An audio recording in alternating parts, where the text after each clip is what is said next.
Good evening, Canby. Thank you for joining us for a special City Council work session this evening. I will call the meeting and work session into order. Tonight we're here to review and flesh out some details regarding goals that we as a council got together and set, several months ago. So tonight's purpose really is to kind of review these goals, discuss any additional action items that we want to see to reach those goals for staff, and then make any additions and or subtractions from those that are on here. Maybe we've already accomplished, which City Administrator Archer will address here in a minute. And then prioritize, the end result then for this evening is to prioritize short-term, mid-term, and long-term action items for achieving our goals, and then make sure that we are prioritizing those for staff. So the idea, the concept, and conversation I've had with staff is to make sure that they know what our priorities are, so that they know what they are moving forward with and how to best organize that for us to be productive and for us to move the city forward. The idea being that we understand and we know that there are things that come up on our agendas and things that are what we call boilerplate that we have to deal with on a monthly or quarterly basis as a council, but also being sure that we are not coming forward with things that maybe are not part of the goals or action items that we've already got laid out, so that we can make sure that staff stays on the priorities that we've set for them. And if we do feel that something new that's come up is important to add to the action items, that then we help staff in terms of reprioritizing the list for staff in terms of where we feel that falls in importance.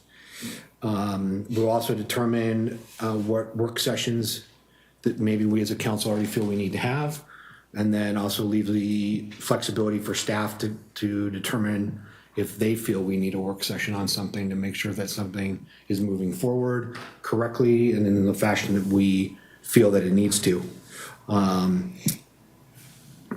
Let's see. And then finally, hopefully at the end, we can decide whether or not we want to have another goal setting session in mid-January, early February. Bring in the facilitator we had last time, and again, take what we've done and push it along even further, get into more detail on some of those things, or address things that are new that we want to try to add to our goals. So that's kind of the purpose for this evening. Any questions or comments right now? Great. Scott, I'm going to turn it over to you and let you take us through some things. Thank you, Mayor. Good evening, council members. Yes, so what I'd like to do is walk through the goals and the objectives and just give you a really quick kind of a status report on each of those. And just remind you as well, so thank you for that lead in, Mayor. You adopted your goals on April 6th of this year. You had a couple sessions the couple of months prior to that, leading up to adoption. And during that process, you did talk about let's revisit these and check in on the status and keep tabs. So not just adopt them and then set that aside and let it collect dust, but actually to have some check-in sessions occasionally. So this is definitely one of those. And so what I'd like to do is just walk through quickly, and this is relatively informal. So please stop me and let me know if you have any questions. And you've all got your goals, your laminated goals there. Let's see if I can get this to forward. Nope. Is it the two arrow toggles, forward and backward? Oh, did you just do that or did I do that? You did. Oh, well, there we go. Excellent. So you can also follow along on your sheets, but basically we're just one at a time. Each slide is each of the 5 goals plus the objectives underneath that. So we'll just go by goal, and I'm just going to give you a kind of a quick verbal overview. So the first here is promote financial stability. And the first objective is assess the city's reserve levels and balance savings and spending to meet community needs. The status of this one is that is kind of an ongoing and continuous objective. We're going to continuously look at that. This also ties to the budget committee objective that is below, and I'll talk about that. So this is basically kind of an ongoing, we'll continuously assess that. The next is evaluate the city's fee structure, including park maintenance fee, street maintenance fee, and others. It doesn't say others, but there are others kind of in there to address cost recovery. So this is the cost recovery objective. And the status on that is your parks maintenance fee. At your last meeting, you passed the first reading of an ordinance to extend the parks maintenance fee. Your second reading for that for adoption is scheduled for the next council meeting, which is next week. The street maintenance fee, you've given us direction to form a stakeholder and citizen committee to help guide and form a recommendation and study this further and bring that back to you. So that is in process.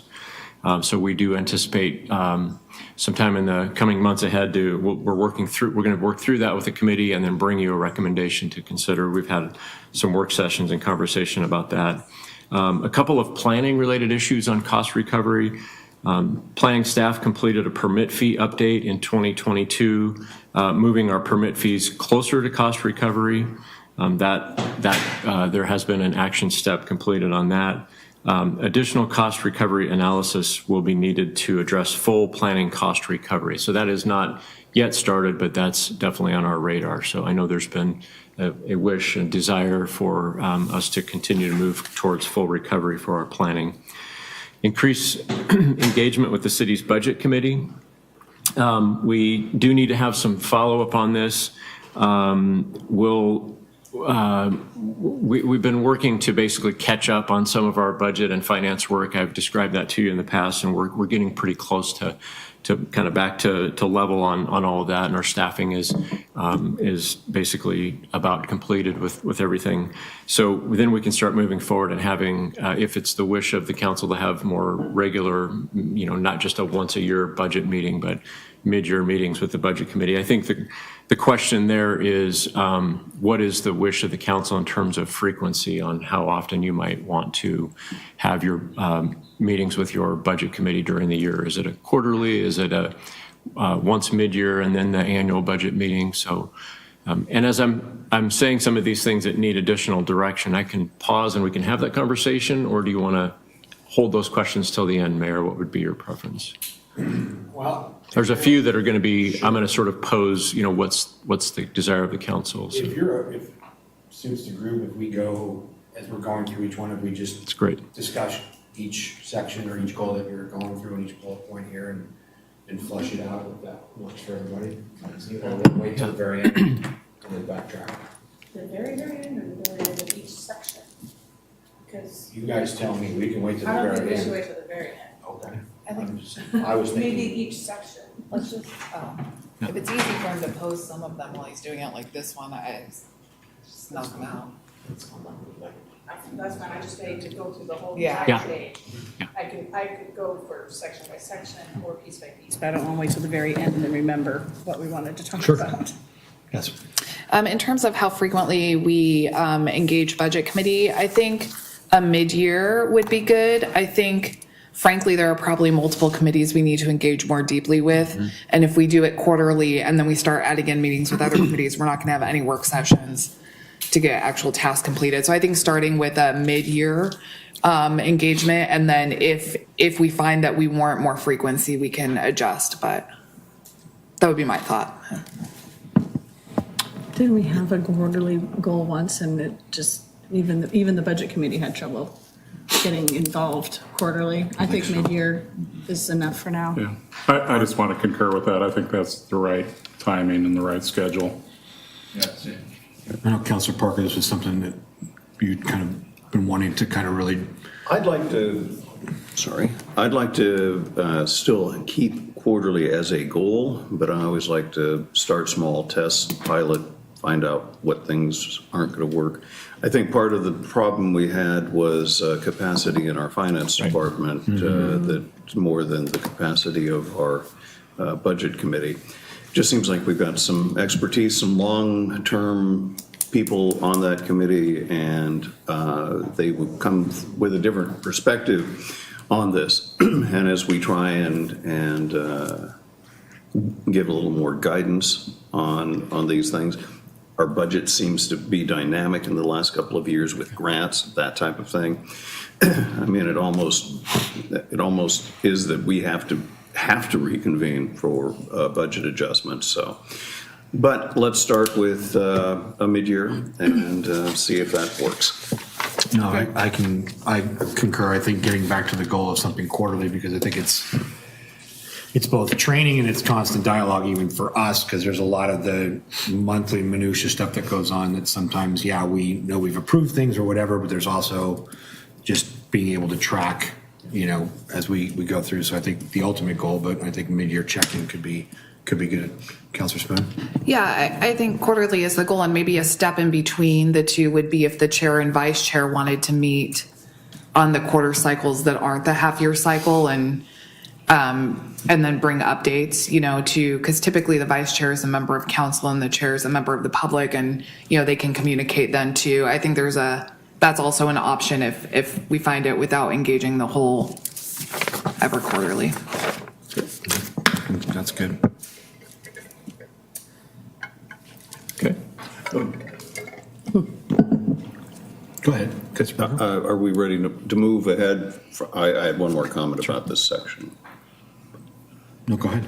The budget reserve study, you called that ongoing. I'd really like to have a deadline date for saying, here, I'm gonna bring you a report by this time. Obviously, you can continue to refine it, but in organizations I've been in the past, especially when I've been the manager, I love giving ongoing as my deadline. So I'd love to have a specific point in time where city staff knows that they're going to have to be able to bring something. Sure. And I've been asking for this for a couple of years, Yeah. so let's very much. see if we can't land this airplane. Yeah, and I am working on that. I was also, what I meant, just to clarify, thank you for that, is just the continuous assessing of our balances to you know, look for how we're going to budget continuously. But I do also understand there's a specific request there to bring a report of our reserves. So what if we tied that to our budget committee mid-year meeting?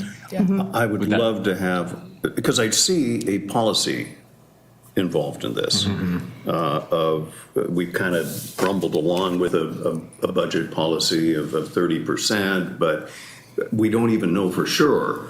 I don't know for sure the reserve levels in some of our funds. I don't even know if I know all of our funds, for heaven's sakes.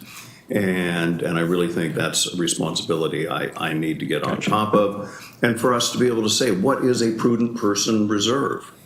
And then beyond that, of course, the discussion we've had is, when are we hoarding? So, but yeah, to be able to combine that with the budget committee would be terrific. Excellent. Kind of what's the appropriate balance of too much in reserves versus not enough, right, for the rainy day or rainy year that might come along. Counselor Spoon and Counselor Hensley. I think it would be helpful too. I know that the GFAO has some recommendations on reserves. If we could have some recommendations from bodies that look at these things rather than just our arbitrary sense of how much is enough. And, you know, I think coming with some of those recommendations from agencies would be helpful so that we have a benchmark to compare our reserves to. Yeah. Good. Council President Hensley?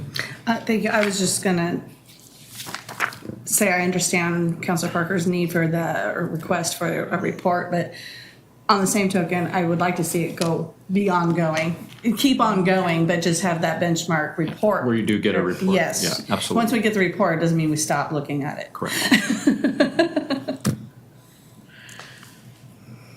Great. This is perfect. This is the exact type of direction we're hoping to get, so thank you. Perfect. Any more questions on that? There's a couple more items on this one before I move on. use ARPA funds to recover loss and build for the future. In our adopted 22-23 budget, we are addressing use of some of these funds. We're using some for emergency management planning. We did dedicate some of it to our new behavioral health specialist. And we've had some conversations at council level about other uses of these funds, but essentially we've got the rest of them parked, and we still need to have some follow-up. I think that's on one of those items that is on our continued need to come back and have another work session on that. So that's another, and again, potential discussion within our mid-year budget work as well, I would say. So. Yes. I would still, like I mentioned during the budget cycle, like to see the behavioral health specialist move out of ARPA fund and have a permanent funding source, because I think we will want that position for longer than 3 years. I'd like to see, I understand we did we did it this year and that's fine, but in the coming year, I'd like to see that transition to a permanent funding source. And then also, I would like to see us have a work session on ARPA funds with some recommendations from staff for, I think, I kind of recall us all agreeing that we'd like to see them be used for one-time expenses. We don't want to allocate them to something that might have an ongoing expense. But I would love to see what staff recommends in terms of projects or uses that they see a need for, and have a work session on that, because I think that's it's a substantial amount of money. I know we have a couple of years to plan it out, but that couple of years is going to come and go very fast. So I think starting that process sooner rather than later is ideal. I jotted that down as a work session piece.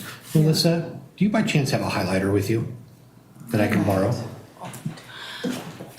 That was kind of, she beat me to it. That was kind of one of my issues during the budget process was absolutely, I think that the behavioral health officer is something that we're going to want going forward. And I want to see what the plan is to fund it going forward. And I know that CFD was part of that funding. So if we have to have an IGA partnership to continue that officer, that so be it. But yeah, definitely want to see the plan going forward, because I don't want to see that position go away. Yep. Great. Okay. Councilor Parker. Yes, on that behavioral health specialist. And I appreciate once that person comes aboard, an opportunity to meet him in front of the council. I floated this, Or her. It's been hired, so I was waiting for that. And also I floated this before, the idea of not just police, but other city employees as they come aboard to bring them before council. I think that's a nice tradition, so I'd like to mention that. On the financial stability thing, is this have you thought about, Scott, that we've talked about the end of the URA and having to prepare for funding the economic development program, which is currently funded from the URA. And then the end of the URA and the receipt of approximately $1 million there. Is that seamless, or is there going to be a need for a budget bridge between those two? Do you understand that question? Yeah, I do. Yeah, in fact, I think we discussed that in some other context somewhat recently, that when the urban renewal district closes, the tax revenue that will be realized, the added tax revenue, there will be a lag until the next budget collection cycle. So yes, that what you're saying is accurate. Yeah. All right. Well, I just didn't want to have a $400,000 surprise that And we we're had to dig our way out of. Correct. So We're planning for that. It was just something that hit me the other day. Thanks. That is correct. Yeah. Do we anticipate that being how big of a lag? 2 months, 3 months, 6 months?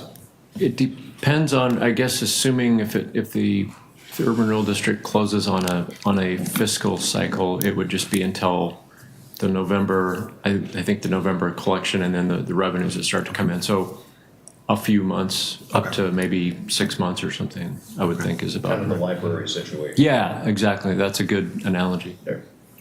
Councilman? Thank you. Yeah, I'd like to see maybe by the next budget season or perhaps at the mid-year, kind of a list of programs that we currently fund through the URA that we would like to see in some sort of permanent status. So we can start proactively thinking about the amount of money it will take to continue those and where those funds are going to come from. If it's possible that the URA will sunset in 25 or 26, I think by 2023, we ought to start thinking about which one of those programs is going to be continuing, and perhaps in that final year, phase them out of the URA into a permanent funding source so that we don't have a situation where we have unfunded programs for a period of time.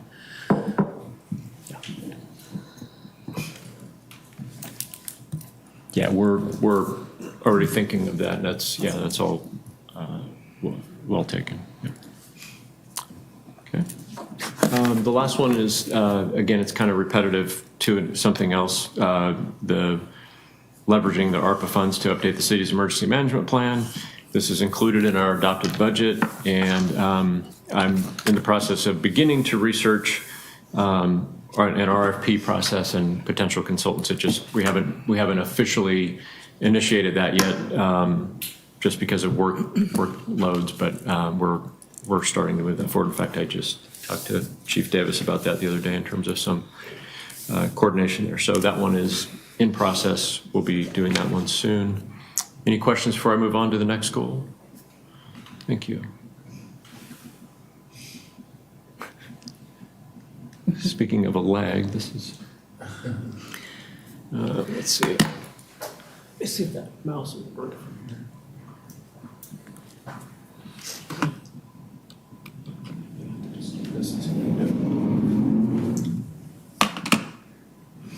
Okay. All right, the next of the 5 goals is align resources to address future community growth.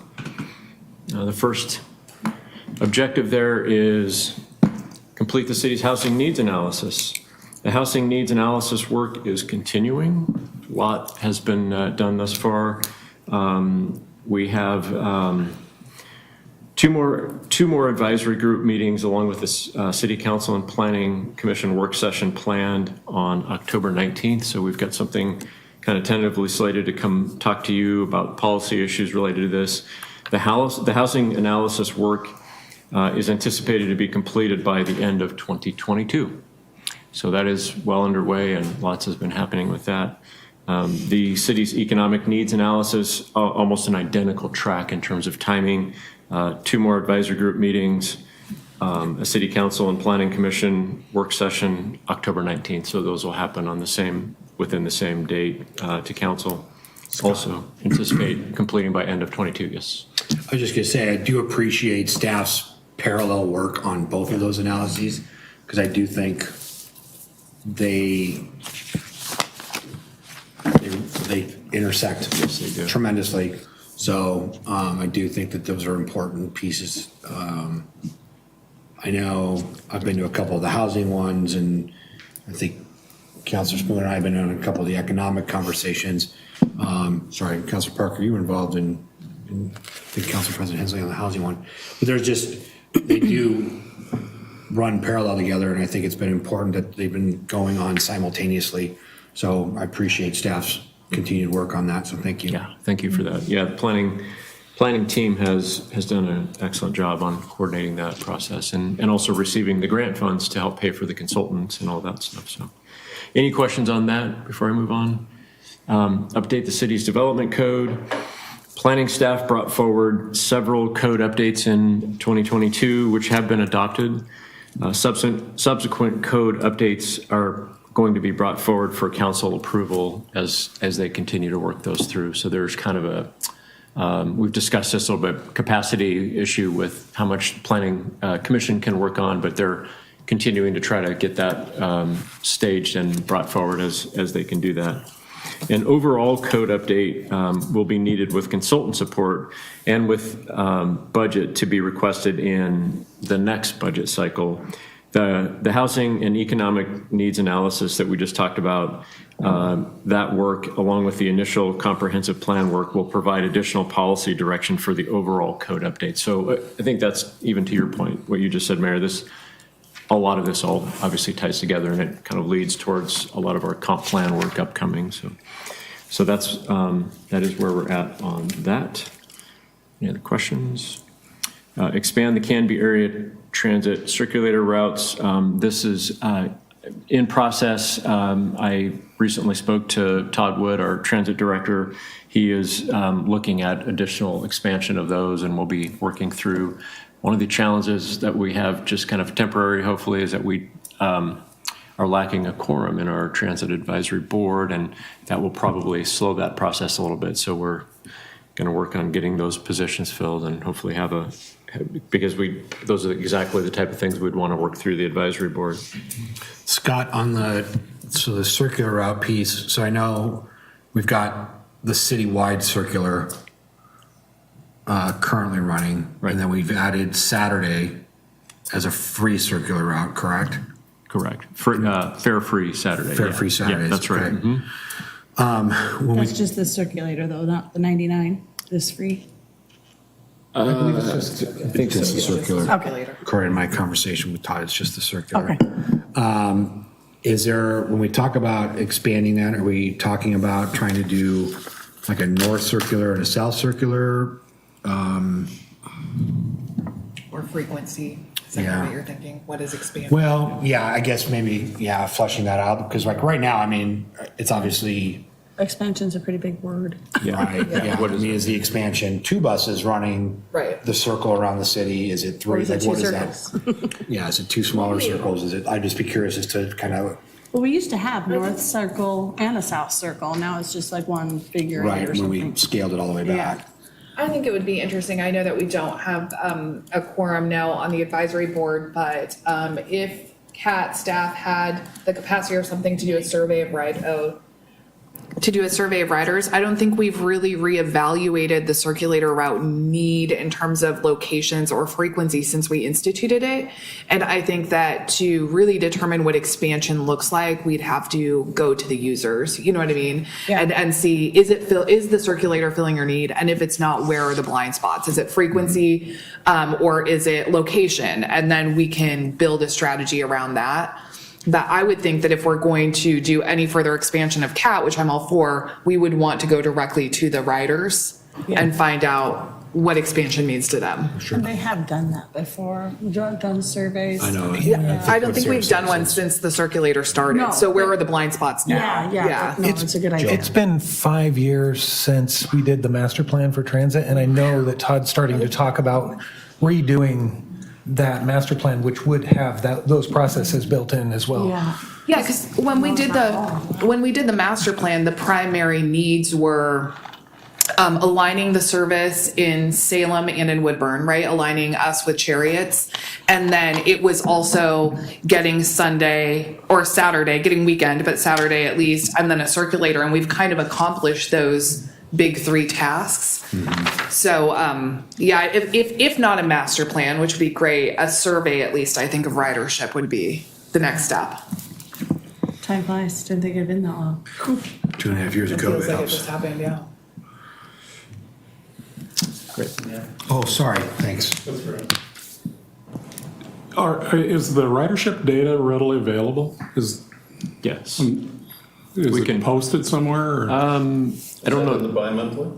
It usually is, yes. It is in those reports that we put, the bi-monthly reports that we put in the council. But if there's a specific ask of what type of information, we can usually pretty easily pull that. They keep very good data. Yeah. Okay, I'd just like to review it and make sure that, we're spending the money in the right place and that the ridership, we have enough ridership to justify the expenditure that we're putting out. I suspect we do, but I don't know. Okay. Yeah, Todd and them are usually very good, and it is in the The big fat one we get every other week. Or Every other month. It's every other month, yeah. but in terms of tracking Yeah. riders on even, and I think Todd even tracks it down to like the day part. So Yeah. yeah, Well, and I wonder, and maybe Todd can give us some insights in this too, about how the data has been impacted by COVID. Like, it's not as easy in 2022. I know, just like across the board and everything, to track trends because trends were so affected by COVID. So I'm kind of curious if our ridership amounts are, I don't know how they compare to pre-COVID times, but how they compare to other similar ones as well would be really interesting. It's just not as easy to look back at the last couple of years and see a trend because there are so many mitigating factors to. I would say anecdotally, I've talked to Todd too, and he said that ridership seemed to be up when gas really spiked too. So those are other patterns that are kind of hard to account for. Yeah. Okay. Great. Well, we'll continue to track that, and this is good feedback for us to even to know what council's desire are on some of these. The next objective is, where am I at? Let's see, the city's comprehensive plan. Thank you. So update the city's comprehensive plan. The comprehensive plan and transportation system plan, which are also interlinked. The RFP for that was released in late and just very recently on August 22nd. Consultant selection anticipated by October 19th with council recommendation for council approval in November and December of this year. These updates will occur over about a 2-year period. So moving forward. That's exciting, and this is a long time coming. Yeah. So I'm happy to hear that an RFP went out and that we're moving that direction. Thank you to you and staff. Thank you.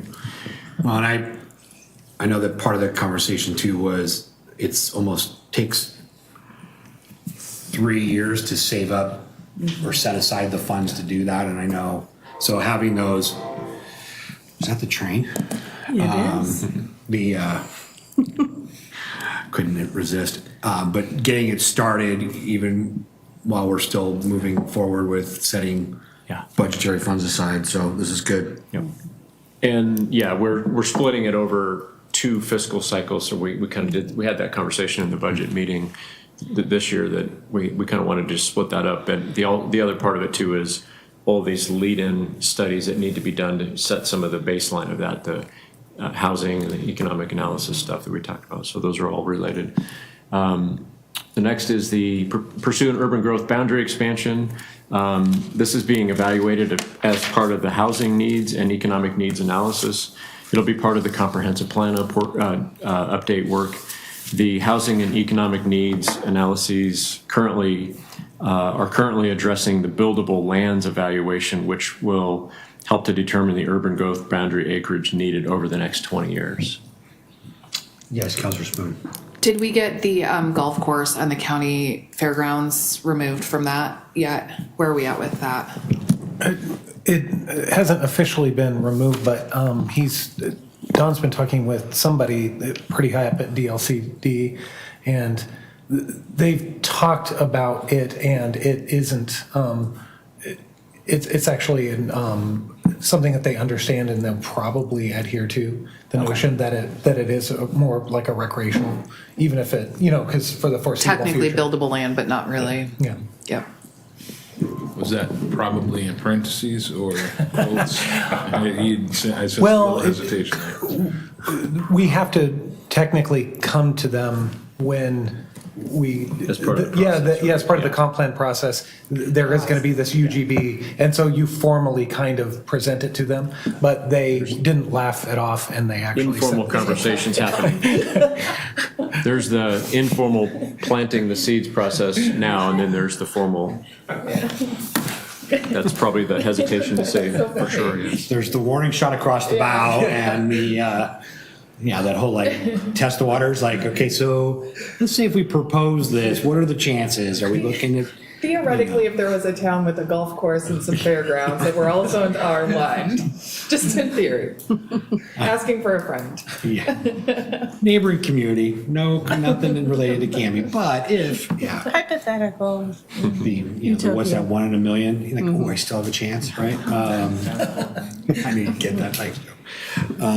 Can be maybe. I know that when we had this conversation, the housing needs analysis conversation, that this was something that is definitely on the radar as part of that conversation. Right. As well as, I know you're going to get into the next one, but what does the zoning piece, that's a big conversation as well as part in the housing aspect. So good segue for you on that one there, Yeah, Scott. yes, so, yes, the, preparing an analysis of the inclusionary zoning tools and how they can help expand housing opportunities in Canby. The inclusionary zoning code will be developed as part of the overall code update starting in 23-24. Again, with the housing needs and economic needs analysis work providing a foundation for this work, along with the initial comp plan work. So, yes, good segue, and it all ties together. So that'll be part of that big discussion. So, go wait to the end. Okay. God. The last one on this goal is determine the future of the urban renewal agency. There's a little caveat to this, which is technically this is you in your roles as the urban renewal agency commission, and that you in that role will have to have that conversation. I think we've been having some of those early discussions. As of right now, everything is on target for the urban renewal agency to sunset as has been planned in 25-26, and we'll continue to have those conversations. I want to note that we do have planned at next week's, so a week from tonight is our next council meeting, but you also have an urban renewal meeting prior to that, and that is to receive the urban renewal agency's annual report, which would be for 2021. So it's the annual report from the year prior. So all of this will tie into that, and you'll be wearing your urban renewal agency commissioner's hat that evening. And I would suspect some of that will probably work into that conversation. So it's not really appropriate for us to talk about this tonight because we're not in that capacity, I guess correct? unless unless you become the urban renewal agency, but yeah, you haven't advertised that, but that's Joe jumps in. that's a great question. The city council can have an opinion about whether or not the urban renewal agency should continue on or not, so. Because the a city feeling has that- to take on the debt if it expires too soon. I have a feeling the urban renewal agency would agree with whatever the city council decided. So, question for this group, as I look at this, specifically the second from the bottom there, prepare an analysis of inclusionary zoning. Is that a goal, or is that a sub-action item of either the comp plan or the housing needs analysis? I'm not saying it shouldn't be up there, but I'm looking at it more from the standpoint of it as a more of an action step than a goal. I would say it's a breakout from the housing needs analysis, because part of that analysis, when we adopt it, we'll have a toolbox, and inclusionary zoning could be in that toolbox. And it's laminated, so it stays. It's too late. It's laminated. It's forever emblazoned in laminate. Yes, Councilor Parker. Well, I see it as a major policy issue. We hit this 10 years ago, and the decision of the council at the time was to let market forces prevail for what the cost of housing would be.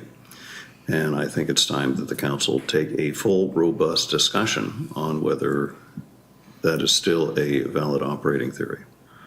So wherever you want to put it, okay. But I think it's something that we cannot discuss housing affordability without us taking another look at that. Are there, okay, fair. Again, that's why I just asked the question.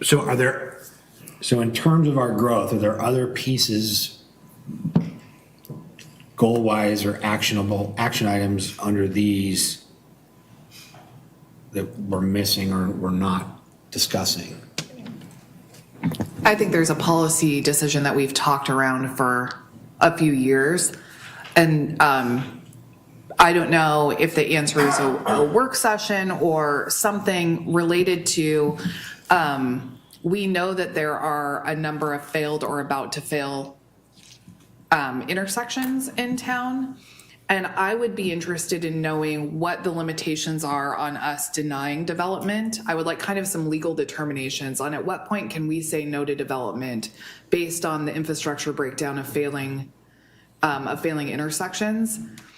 We've never really, the line has always kind of been, well, we risk getting an appeal or going to LUBA or whatever. I'm not really afraid of that. I would like to have a really robust discussion about at what point it's our preference to say no to developers. A number of these intersections are county intersections that I don't think the county has a lot of interest in improving.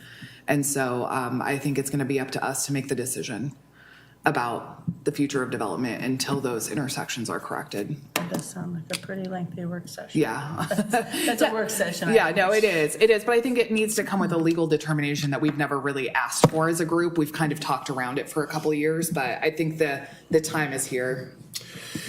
Well, and that's a lot of why we're looking at the Walnut Street piece, because Sequoia, we knew, or we've been told now for 5 years, you know, that was eventually gonna, it's all fine, well and good. This light at Fred Meyer and thank you, was put in to try to mitigate some of that capacity at Sequoia 99, but now Walnut Street's going in because it's past its point of capacity, and then what down the road does that look like? So,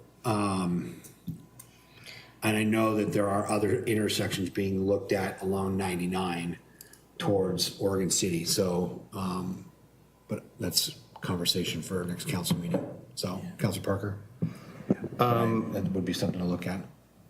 And speaking of the Walnut extension and the property around there, has that already been declared a particular zone to take a look at for development? Yeah, special. The mayor and I had a discussion about this the other day, that this is a really big deal. This is an opportunity for us to go in and help master plan a big chunk of land, and to do it intentionally. So special area J is that area up there. Okay. In our comp plan, it was,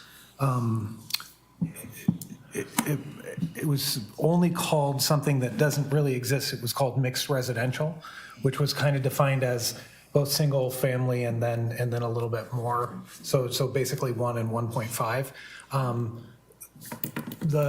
The area as it comes in and gets annexed in is supposed to have a development concept plan. And in that development concept plan, the people who are actively trying to develop are going to be asking for various types of mixed residential. The bigger questions is whether or not, if you're redoing the comp plan, whether or not you foresee there being a need for even commercial along 99 or, industrial somewhere near the industrial park, that sort of thing. But it itself, as it currently stands, was mixed residential, which was only described as a mixture of basically R1 and R1.5. Okay. Again, my point being that we have an opportunity to do something right. Having a transit corridor through that area, walking, bike paths. I mean, this is going to be an opportunity for us to really guide growth, and whatever sort of resources need to be applied to it. And I also see it fitting into the housing needs, that this is an opportunity for us to bring part of a missing piece of our housing collection with that area. And I'd really like us to do it right. No more stumped ends and undersized sewers and things like that future councilors are going to have to do with. I think this is a big piece of land that we could really do it right.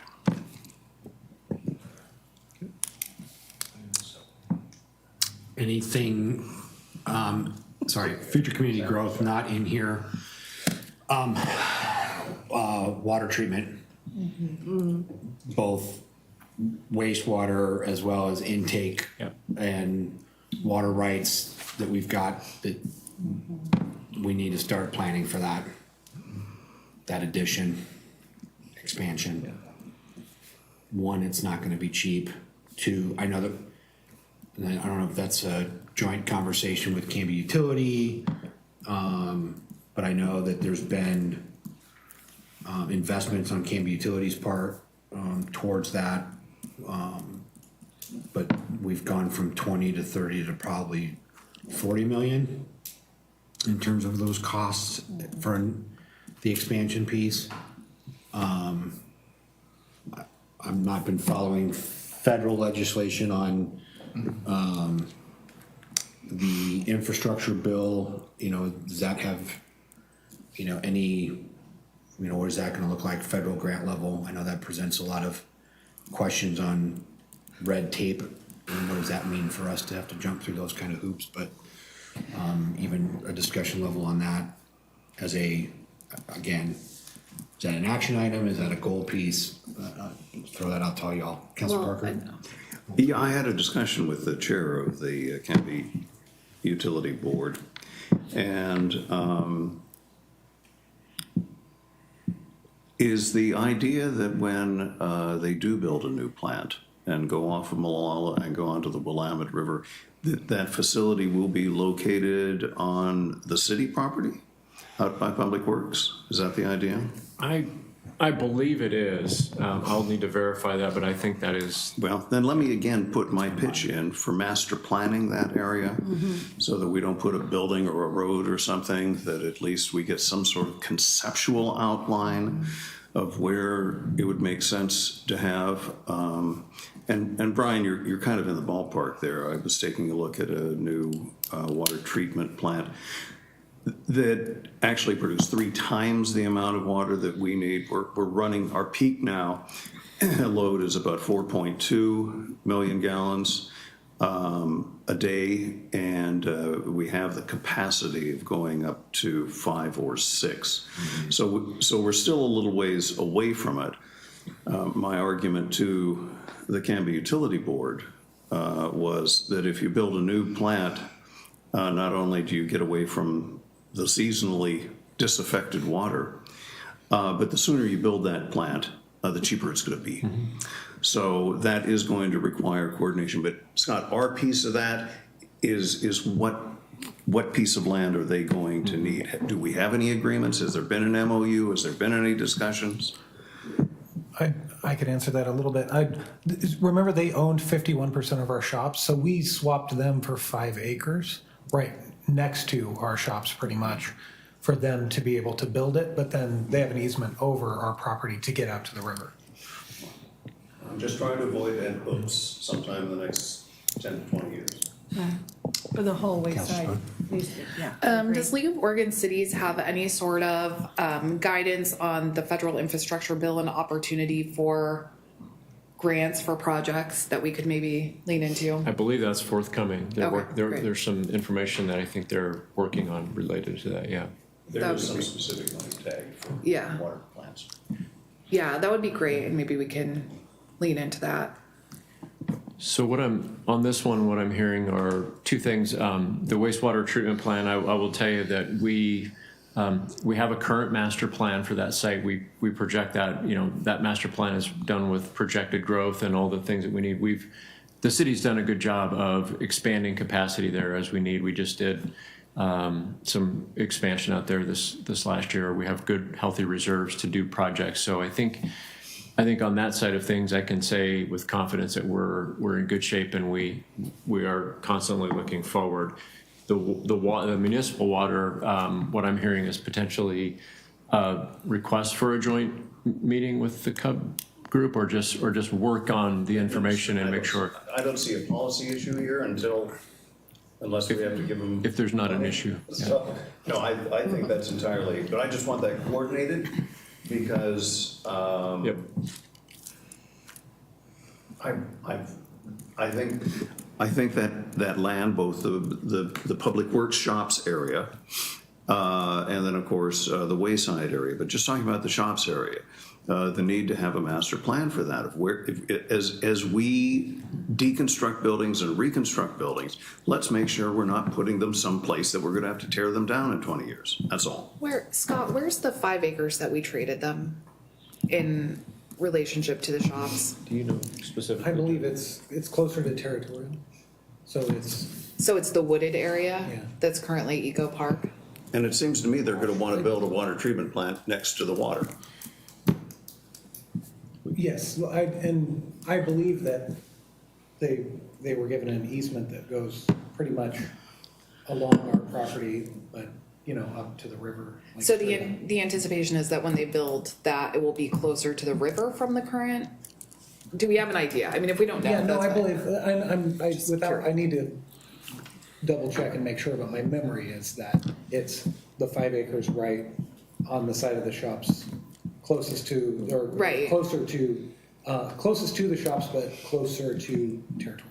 Right, but is that where they would build their water treatment facility? So they would build I the think water treatment, they would have to take down a sizable portion of Eco Park then, I think tear the there's- trees out? I think there are some trees that they would have to take down. Yeah, so I just double checked with Chief Davis that it's the spot that literally is across the driveway from the fire station is now what we swapped with Canby Utility. So that's theirs, and so right around to your master, I think the installation of the new water treatment and water facilities is around Echo Park and around our current shops with access to the Willamette for water. So it butts up to Eco Park, but it That's doesn't my actually understanding. take out. It doesn't, my understanding from what I remember reading, this was years ago, but it doesn't take out Echo Park. If it wouldn't be too much work, I would love to see a rough out of what that, where those 5 acres are and how that impacts We can. our trees. Yeah, I mean, I don't want to take up too much staff time because it's not the most pressing need of council, but there are a lot of conversations about trees in town and about land use, and I think it would be nice to at least see what that looks like.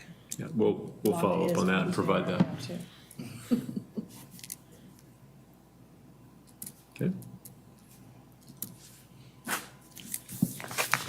Ready to move on? Yes, sir. Okay, Thanks. Thank you. So the next goal is the third of 5. Plan a transportation system that eases the impacts of growth. The first objective is update the transportation system plan. As discussed in the previous goal, the TSP is being updated with the comp plan, and those are in process. The next is build relationships with Odot and Clackins County to pursue project planning, resources, and funding for transportation improvements. Planning staff does and will continue to work closely with Odot and Clackamas County specifically during the transportation system plan update to identify needed road improvements. We are currently working with Odot consultants on identifying anticipated impacts from the I-205 tolling. That means impacts and mitigation measures. We are also working with trying to help so the mayor is the C4 representative, and Mayor, I don't want to speak for you, but I know there's a lot of things happening with advisory meetings and so forth related to that, and those things continue to just be in process and work forward. Any questions on that one? Anything that needs to be flushed out, in anyone's opinion? No? Okay. Develop a shared regional advocacy strategy for Burke Parkway, Arndt Road. Planning staff is working with the county staff on anticipated future road improvement at the Barlow 99E site and also the Barlow and Arndt Road intersections. It's being led by the county as it's part of the county's jurisdiction. And the county has completed initial traffic assessment and design work on improvement needs at those intersections, covering anticipated growth over the next 20 years. County staff anticipates providing the city council with an update in the winter of 22-23. So we're looking at bringing you, or the county staff coming in and bringing you a presentation to have a better conversation about that. Questions or other feedback on that? Sounds like it's already underway. Great. Yeah. That one was quick. The fourth of 5, develop a more robust Parks and Recreation program aligned with the Parks Master Plan. Not one of the bullets, but first of all, the Parks Master Plan is completed and was recently adopted. So that was the first step in that goal, was to have a Parks Master Plan. And then within that, we've got 3 objectives there. The first is explore partnership options with the school district for property sale, exchange, or long-term lease. As you know, this conversation is continuing. Need to probably have some follow-up discussion with council to get some further direction, but we're following up on the last direction, which was to see if we can initiate a joint meeting with the school board. I have had a kind of some preliminary discussion with superintendent. Not getting strong feedback that would be well received is, I guess, is how I would frame that. But we'll continue to work on that. So if that is the case, then obviously such a joint meeting would help kind of bring forward the issues and the conversation. But if that doesn't happen, then I think we would need to revisit our direction. Question.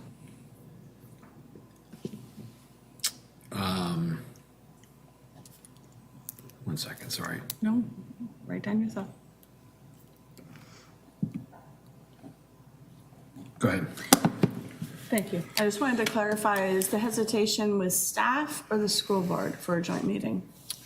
I'm just relaying what the sense I received from the superintendent, but I don't know that that's been, whether that's officially, I don't know that's an official direction. Part of that question is the school board, since we last discussed this, the school board has been on recess since Right, for school the doesn't summer. start till what, next week, right? Yeah, and then I don't think they start meeting again until later Mid-month, September or something. yeah, Yeah, okay. so that's part of the issue is we're kind of in a holding pattern, so.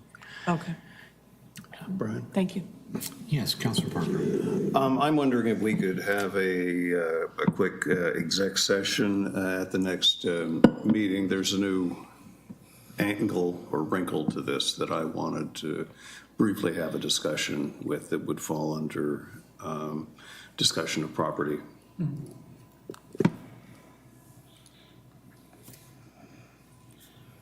I'll have a sidebar with the mayor.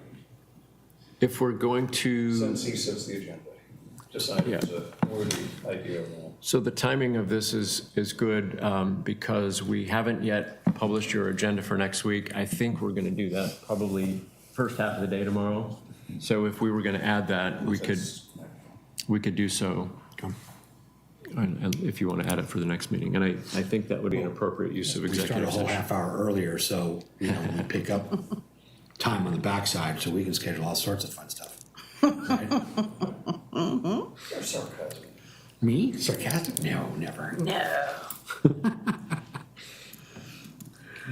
Follow up on that in the morning. You know, we used to. Yes. Unfortunately, we didn't already publish the agenda, so, okay. I was just sidebarring with Joe that I'll be flying early in the morning, and he and Melissa can follow up if there is going to be an exec session with you, Mayor, so.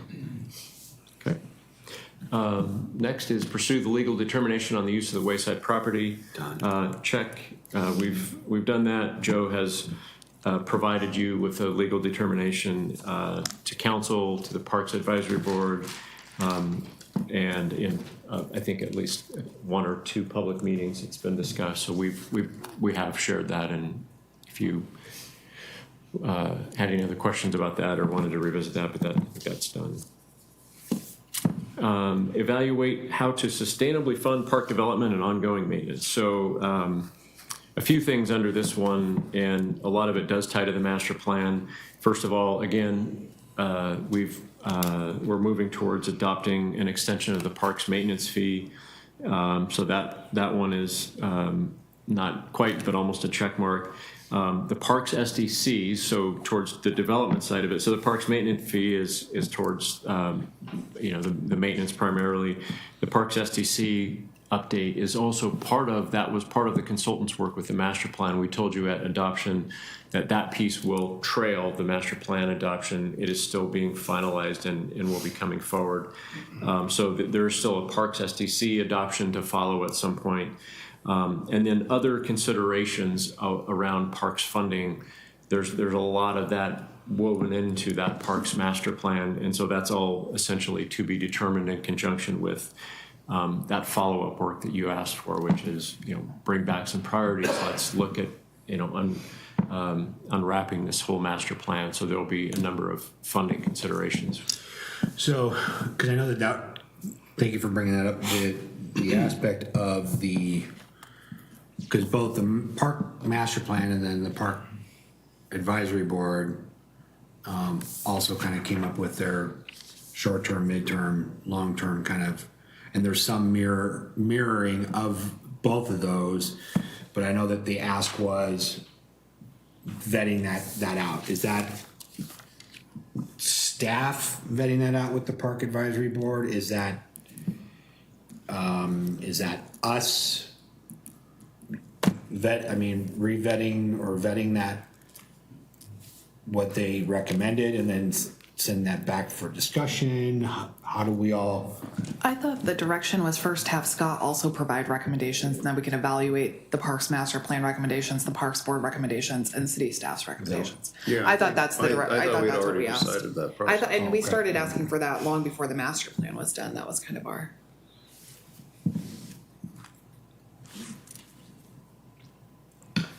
Sorry, That's, I'm not sure which hands went up first. Sorry, I'll work around. Counselor Spoon.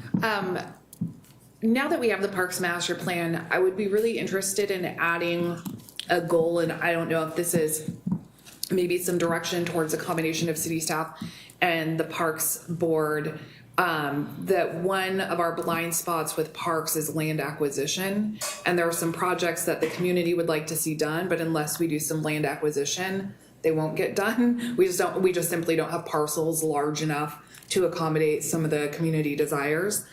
And we've never really given that direction in my time on council to actually put an eye on land acquisition, what that would look like, what the actual land need would be to fulfill some of the community desires. But I think, if we're going to do, we know there's a segment of the population that wants to see a sports park that can bring tournaments in, that has multiple ball fields.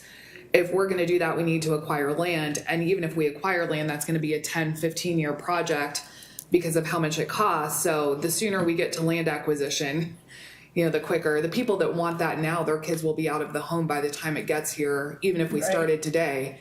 So looking forward towards families in Canby 20 years from now, I think maybe really putting a focus on some land acquisition is not something we had discussed before, but I think it's time to talk about that.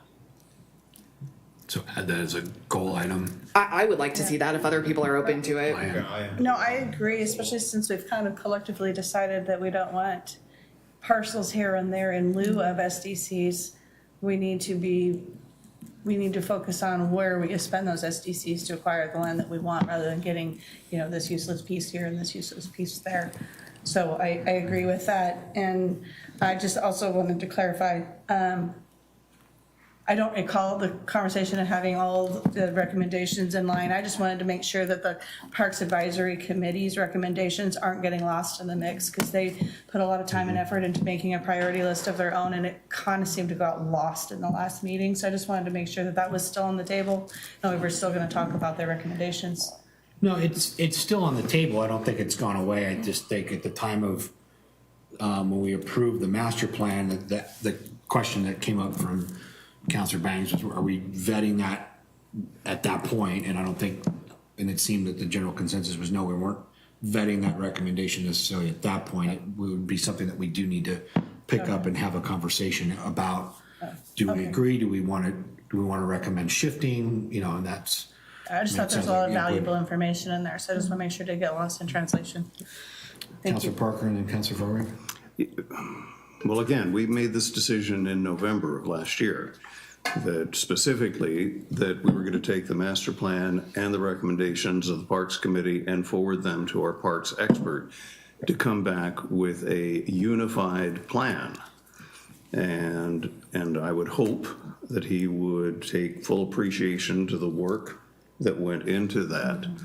But I think we do better with a singular list of yes, no, instead of having two lists of doing yes and no. So I just think there's a process thing. Secondly, on the SDCs, and I've been saying this for 6 years and no one's listened to me, so please stop listening to me now, so I have 100% record on this. But a number of years ago, our former senior planner told me that once a city achieves a certain amount of property that it has purchased for parks that is in excess of what is needed based upon a formula, the number of people and houses. Acres per thousand. that you can use 30% of your SDCs for maintenance. And I've never been able to find the citation for that. I'm not either. But you know what I'm talking about? I do, and she's. I've been listening, Counselor Parker. Okay, it's not been deaf ears. Yes, and I've. Okay, even- so you've heard me, but you have ignored me. No, I'm not, I've also tried to find We're that trying to statute, and find I've the asked, citation. and I've asked about that piece as well. And I haven't been able to get an answer even, Well, I think, Joe? It doesn't exist. I've not seen. No, the maintenance piece doesn't exist. There's two different types of SDCs. One is improvement SDCs. Should just ask our attorney. And then one is reimbursement SDCs. And so she might have been muddling that up a bit, but the idea is you can reimburse yourself for parks that you've built, bills that you've paid for parks after you reach capacity, and you can then bill people when they come in for their use of that, but you have to have a methodology for both. You have to have a methodology for improvement until you reach capacity, and you have to have a methodology for reimbursement. When you say bill for reimbursement, what exactly would we be reimbursing? I think that's the question, right? Like, Well- what is a reimbursable expense? Well, here's the problem. So, and it's in the SDC statute, but the notion is you have to have a methodology for both, and that's what we were asking Greenplay to do, which is you have to come up with basically justification for how much of your population and then what the new pressure on it will be on both existing parks and on potentially future parks that you think you need. And then those kind of suss out to the percentages of what you're collecting and what can be applied towards either the capacity increasing stuff or ostensibly, right, giving back to your parks fund what you've put into it. But the long and the short of SDCs is that they're so restricted that you best kind of keep marching forward unless and until, right, you get to this capacity point, say we have many more parks than we need, then I guess we have a different discussion about. I think what my understanding, and I've had a lot of experience, particularly in the parks SDCs, is you cannot use them for maintenance, but I do think what Joe is saying is probably a good guess as to what some staff might have said before. I don't mean to speak for anybody else, but you can eventually kind of have new development pay for some of the work that's already been done in terms of building your infrastructure, because the capacity has. And that's mostly as a You've reached methodology. maximum. So it would still be, we have to use the money for expansion. Yes.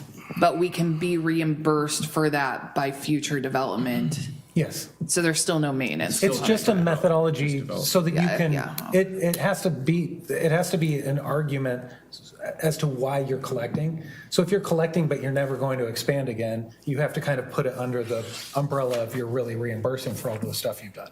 Does that make sense? And then. Sounds like a and then- technical loophole. It is. It's so, when people come and argue, why are you collecting our funds, you have at least a methodology, one way or the other, of why you're doing it. We used the funds from the development of North Redwood to buy land, but then we used the SDC funds from what will eventually be Area J to reimburse ourselves for all the amenities we put in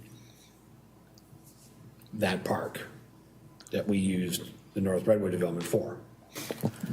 If our methodology susses out to be Yeah, that yeah. we would charge that type of fee. A lot of agencies only charge the growth fee because Yeah. that going backwards and gets pretty complex and it gets sometimes challenged, I think is what Joe. Yeah, I would like to, I would like to see a methodology that only looks to increase our capacity, because we're not there yet anyway.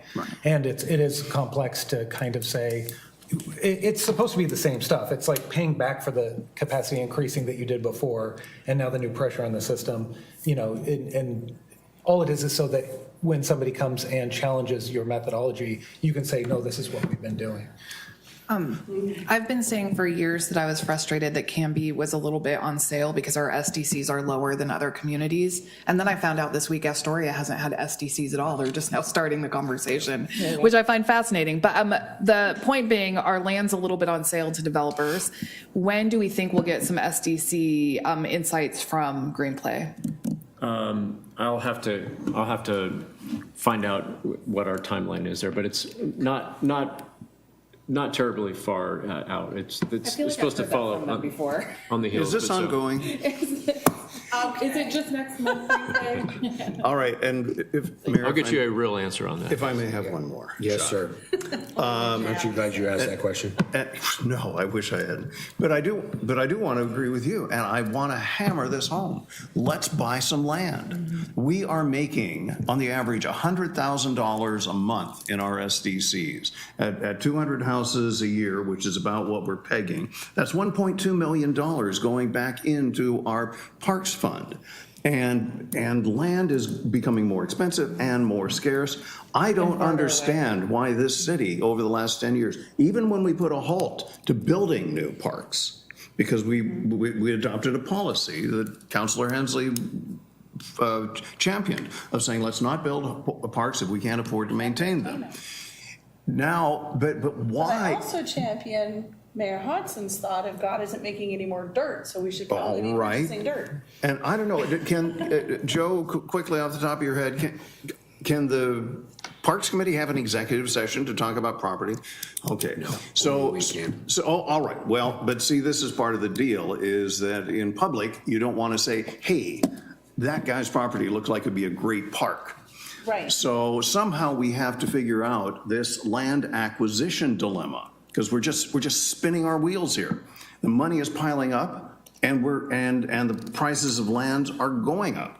And even if it turns out that a chunk of land that we buy turns out not necessarily to be suitable for what we wanted to do, we could exchange it or sell it for something else. But it's certainly going at a cost of a value of more than 0.045% in the state treasury account every night. And I'll add to that I think there's a sense of urgency with the looming urban growth boundary expansion that we really get on land acquisition sooner rather than later.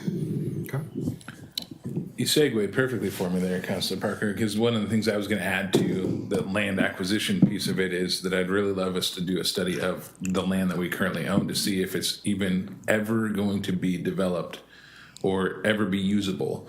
For example. For any of them, the land behind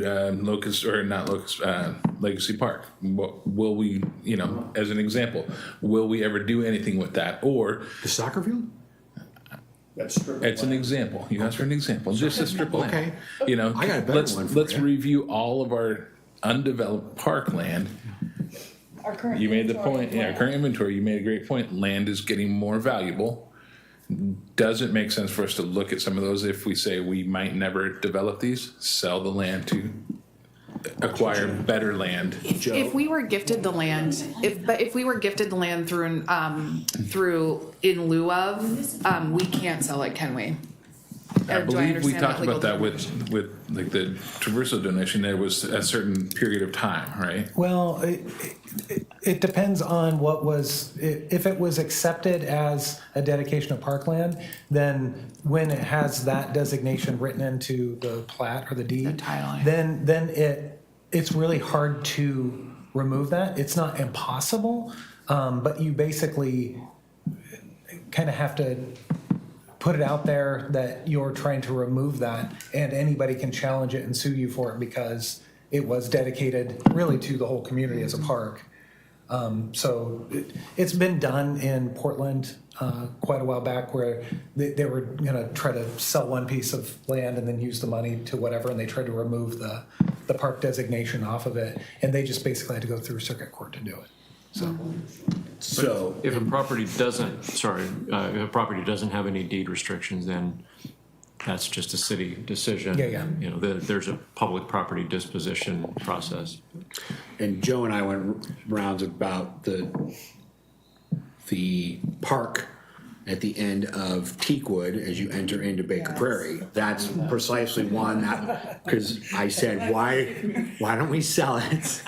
Have somebody build on it and call it good, and because it was deeded as a donated piece of parkland, it falls under that very arduous process to get it out of that. So, to your Is it we point need to of, change or?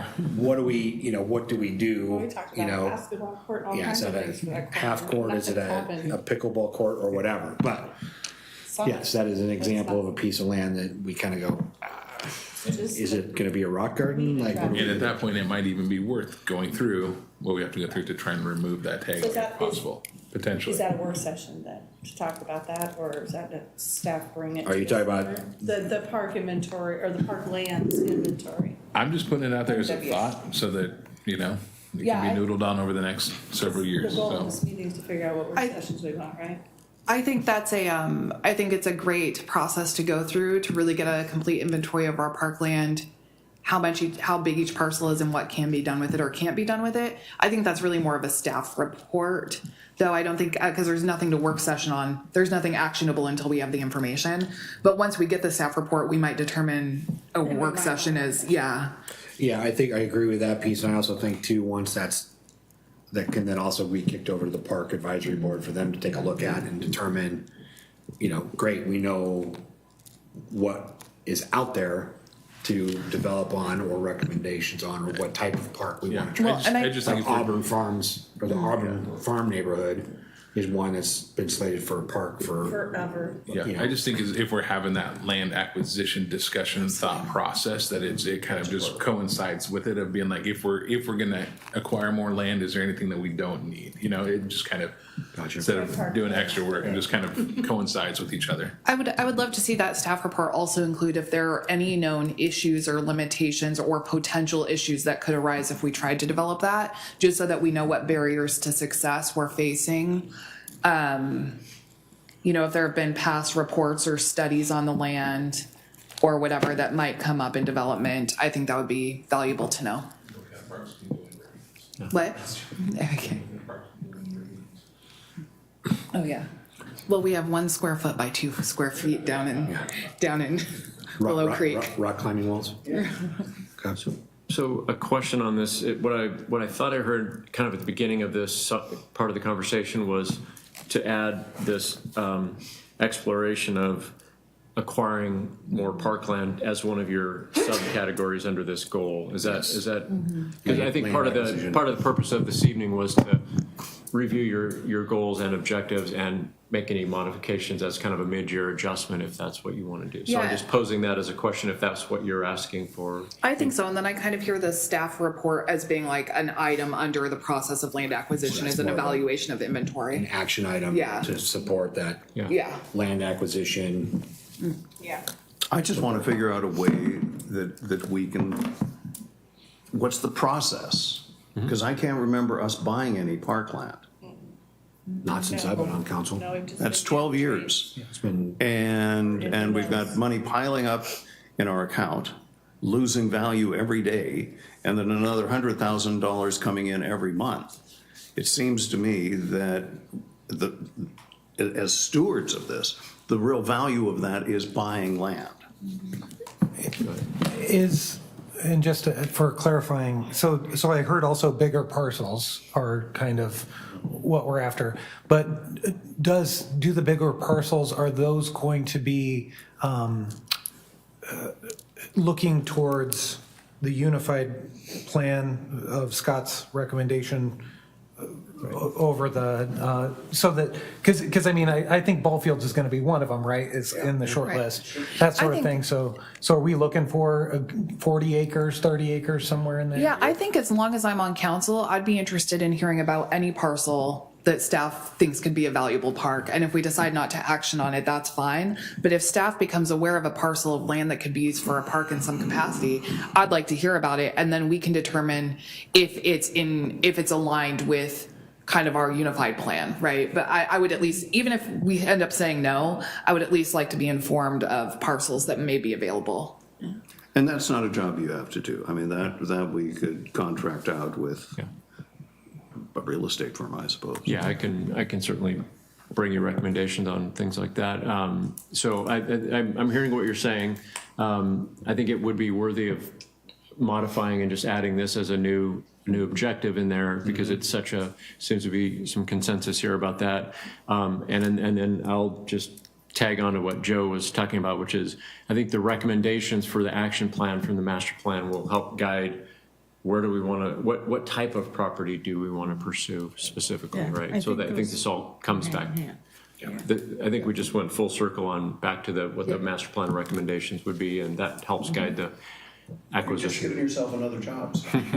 Well, this was anticipated with the park master plan adoption. I think this is very much one of the next logical steps is to think about that. So I appreciate that conversation.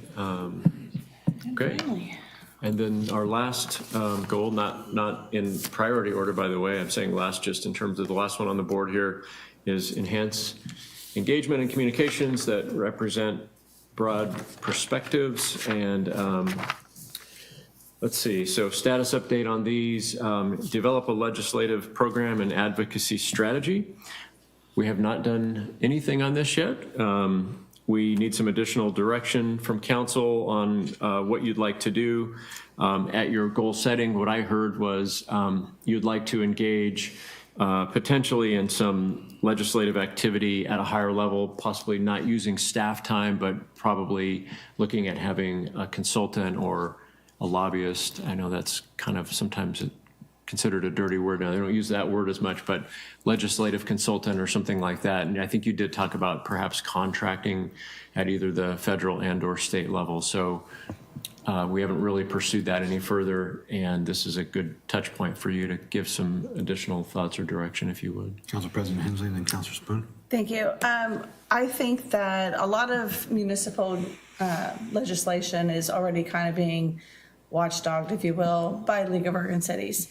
And so we get a lot of guidance from them. But sometimes there's something that would be specific to our community.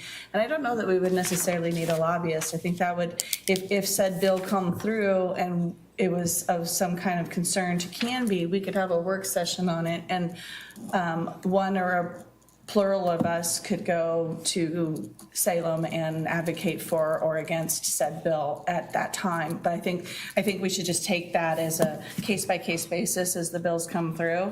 Let League of Oregon Cities do what they do well and guide us in the overall umbrella of things. But if there's something that pops up that really does have an impact on Canby, then we could have a work session, talk about it amongst ourselves and decide if we want to take a position or not. And then one or all or some of us can go to Salem. I'm not the only one in the room that's had experience with that. That's all I have at the moment. Councilor Spoon. Yeah, I like that. I might even go a little bit deeper on League of Oregon Cities, even though they lobby for us and track bills for us. I think that there may have been some missed opportunities in the last few years for us to actually take that information and communicate or advocate for our city with our state rep and state senator. Mm-hmm. So I don't know what the path to that is. I'm not sure it's the best use of staff time, but maybe we could create our own liaison or take turns kind of watching what's happening in LOC and coming and reporting to council like, hey, there's this coming. Is this something that we want to make a statement on or advocate for with our representatives and senators? Because that may be a blind spot for us in the last several years that we haven't really aggressively done that. We've done it in particular situations, but I think we could be more comprehensive in that approach. But I think maybe not so much staff time and really us as a group taking responsibility for that. And the LOC does a good job, but they do miss a beat sometimes. And to be fair to everyone involved, we haven't been allowed in the building for 2 years. So lobbying hasn't been really a thing. You can say that we can email and be present on Zoom, but I know from experience that's been largely ignored. So the last couple of years, we can't really count that. But in the past, we've been able to go and talk to our legislators in their offices. Fortunately, our legislators in our community in this district have been really personable in the fact that you can just pick up the phone and call them, but that's only one, they got to get the rest of their colleagues on board, so it's better to be in the building. Well, and I think too, maybe some letters or some statements or unified statements. Even if we can't be in the building, it would be nice to do that on occasion, but maybe with a little more lead time than we've had in the past, because I like to vet things before I. Sure. Sorry, Councilor Parker, go ahead, I'll say mine. I think it's a big leap for us. It takes up a lot of energy and oxygen, and I'm not sure we're prepared to do that. I will share something that Ricky kept complaining to me about when he was working in Merkley's office, which was the number of times that lobbyists for Oregon cities came into the office and asked the senator to put in a note in an appropriation or to seek grants and that sort of thing. And he said, "Why aren't you guys here?" And I said, well, that may be a few years away from what we're doing. But he was saying that it has not been ineffective. Tiger contracts with a professional firm in DC, and they're keeping their eyes open, and especially with the regulatory and granting and with the ARPA funds that were coming blasting out of DC, that they were able to get a heads up on this. I don't have an answer to it. It's way beyond me, but I just, from one person's firsthand experience, people walking into the senator's office representing an Oregon city and coming out with money. So, League of Oregon Cities does a good job, but League of Oregon Cities is also the League of Oregon Cities agenda. I was gonna say they It's have not their own necessarily agenda. It's not Canby's ours. agenda, yeah. And there's usually about 5 to 7 things that LOC is really trying to push on each legislative session. Oregon Mayors Association, we just did a legislative review at our conference. And they, again, mirror LOC. The Metro Mayors Consortium has a list of 5 or 6 things that group of mayors are looking at. And then the chambers have their own too. Chambers have theirs, et cetera.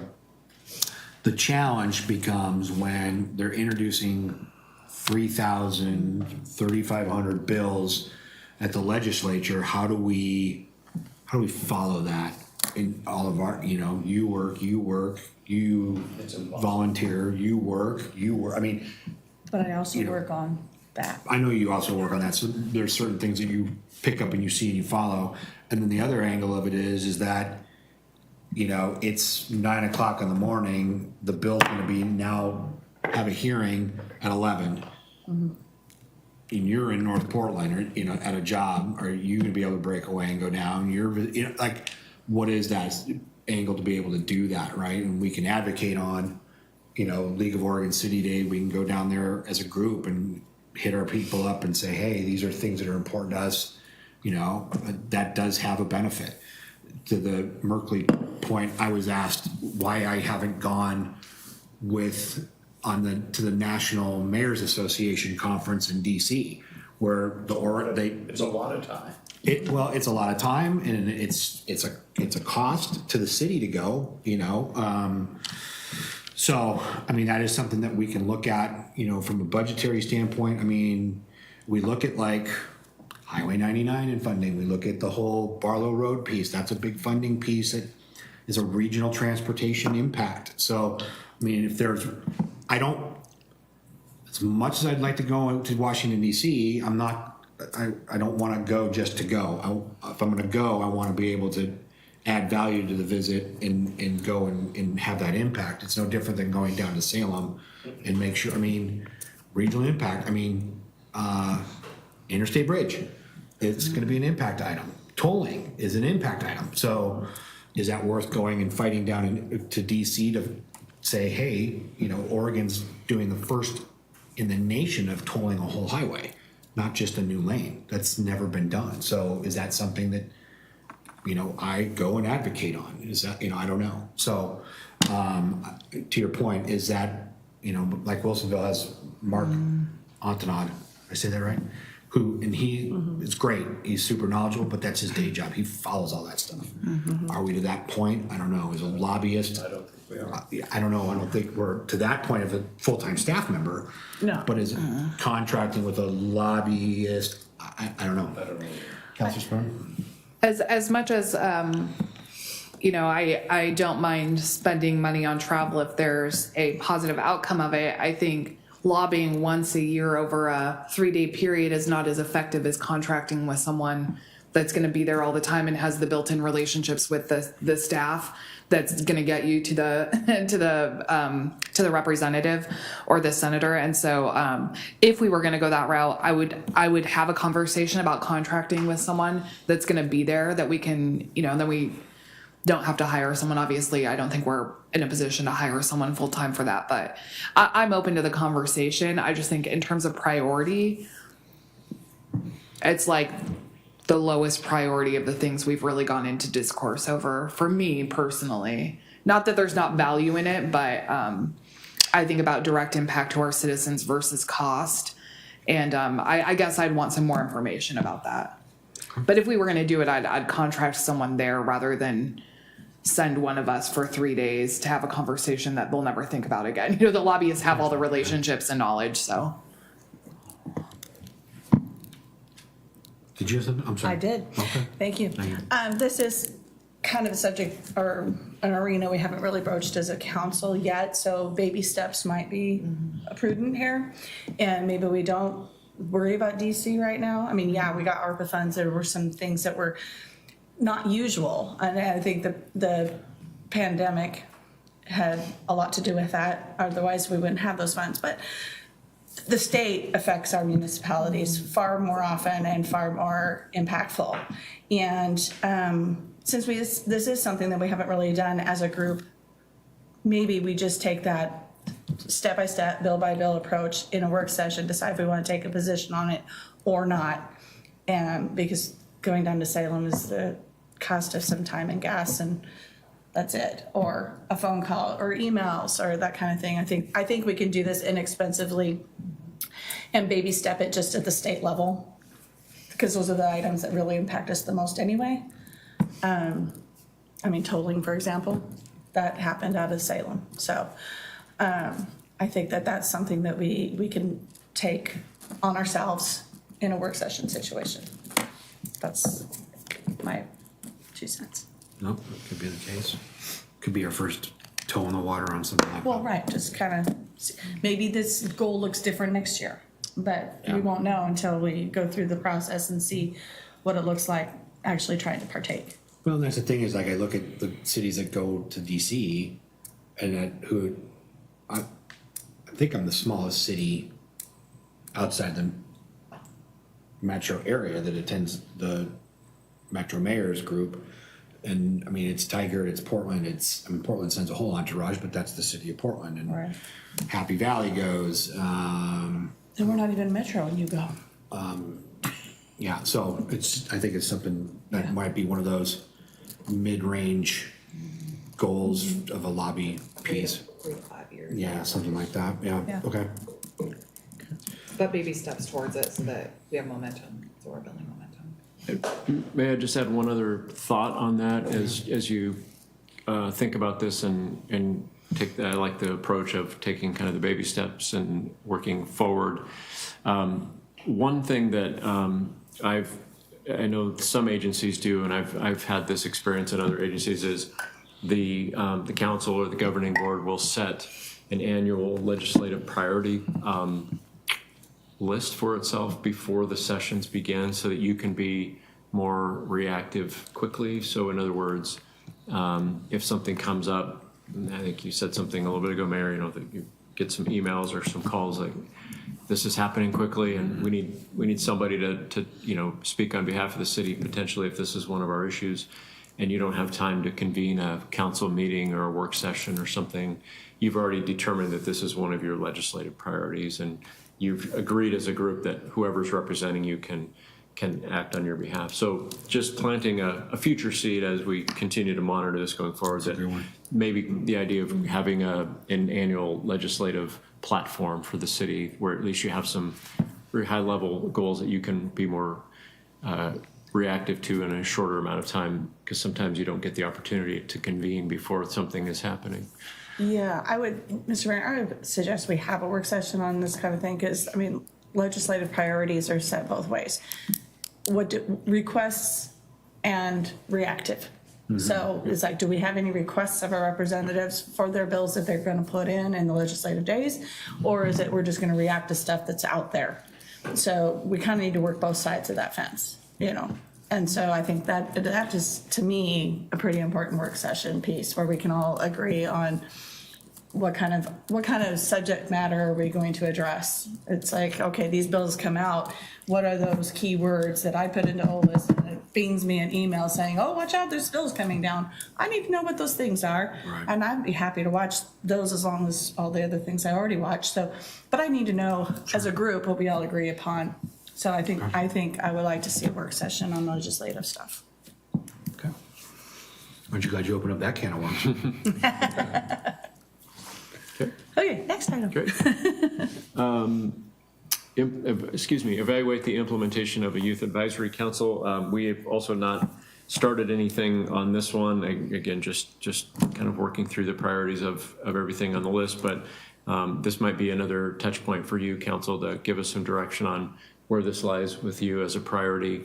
Maybe a little bit of some further parameters that we flesh out in terms of what you'd like to see us do, or is this something you want to do in the near term, or is this a little bit of a longer term objective within this bigger goal? Yeah.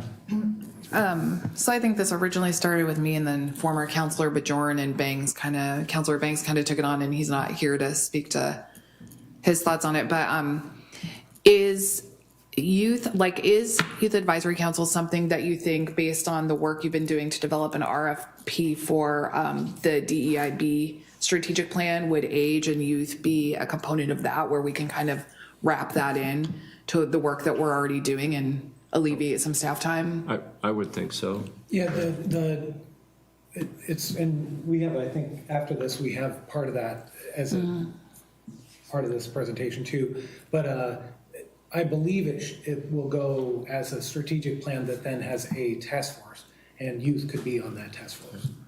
I think that's a pretty organic way to tackle that, since we're already having the work done for diversity, equity, and inclusion and belonging to, age as a component of diversity and equity. And so I think there's a way to tackle that without making it a whole separate thing.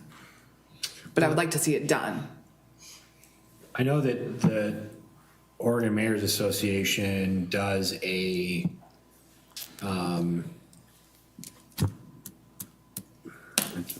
program's not the right word for it, but they do an engagement piece with students about what would you do, mayor for a day, like what would you do as mayor for the day? And that's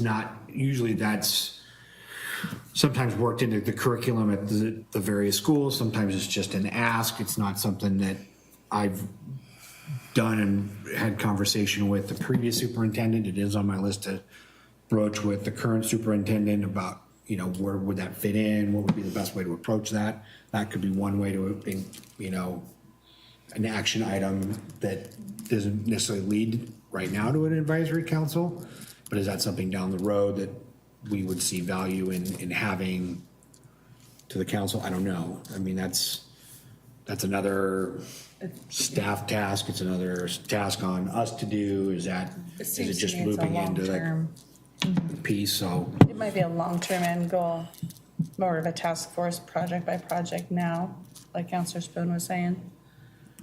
Which, on the opposite end of that, if you're gonna do diversity, equity, inclusion, and belonging, and age as a component, and you're gonna have that youth advisory, you should also have the elder advisory. Parker can head it up. I think it would No, be. but I mean, Hope Village and Canby Adult Center, those folks should be looked into. I think it would be interesting to see what the strategic plan for the DEIB work says and advises, and then kind of go from there. Because the idea is to create a sense of belonging for all segments of the population. And so I think we could probably put a pin in this until we get a strategic plan back. And then see how that tackles it. And if we feel as a group that the way it's addressed in that is sufficient, great. If we feel like we want to expand on it, great. But I think put a pin on it until we get that strategic plan back. Oh, and the demographic is aging, correct, Mr. Parker? Thank you. Counselor Parker, do you have something? Yeah, I've got a couple. Canby is aging community, you know it's true. Look at the demographics. Well, Brian and I have been talking about this for 6 or 8 years.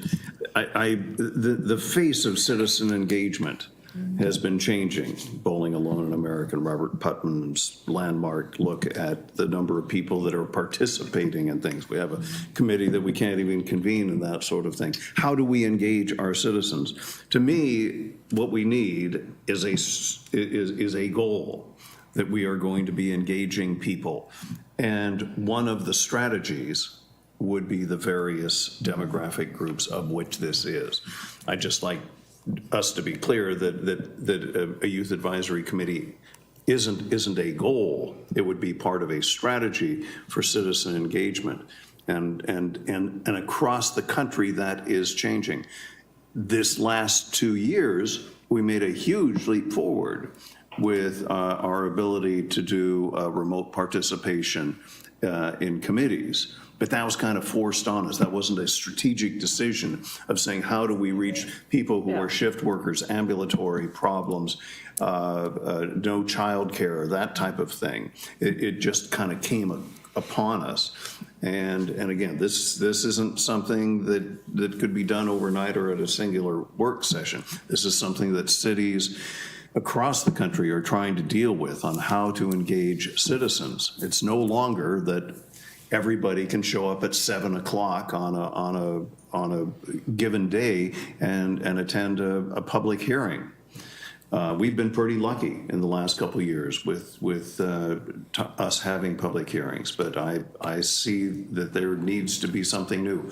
I don't know what that is, but I would like us to think big picture of who do we want to include, everybody, and how do we engage them? So it seems to me that the third point, which is develop a communications and engagement plan, this might be a sub-point under that. Perfect. Yeah, okay. Seems like it's a long-term Yeah. ongoing Perfect segue. conversation, not a deadline thing. Which on that one when we get to Great. it.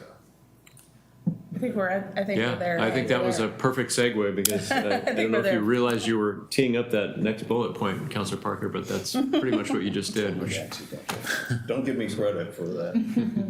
So some of the comments that I'm hearing is, when we do have public hearings, people are I don't know if frustrated is the right word, but they aren't seeing it, and they aren't understanding, and they're hearing about it afterwards. We've had a public hearing, and we've made a decision. We've had nobody show up, so we made a decision. They say, gosh, I would have been there if I had known about it. I know we're doing a much better job on our social media, but I'd love to see us somehow expand on how we are letting our community know about our public hearings.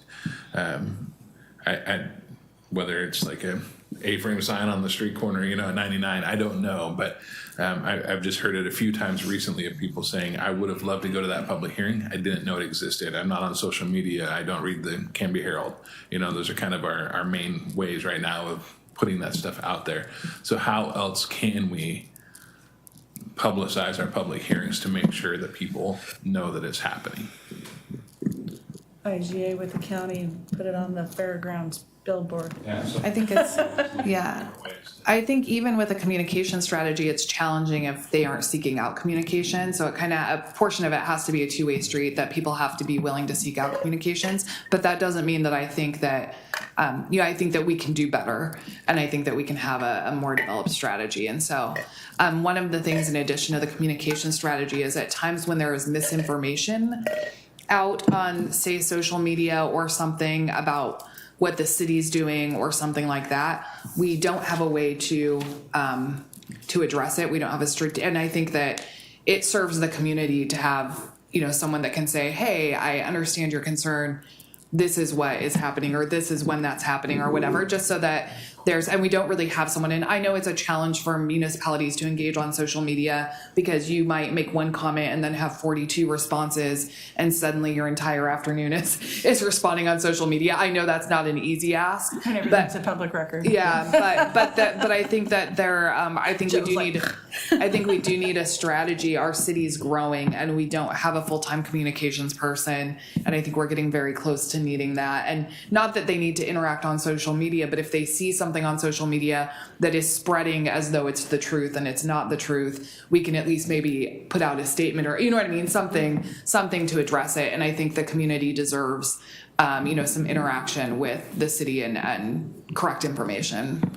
Would it be possible to put like a community board right outside the doors here where we could post all of our meetings and public hearings? Isn't there already one? We used to have it at the old city hall. The old city hall. It's right there by the. Yeah.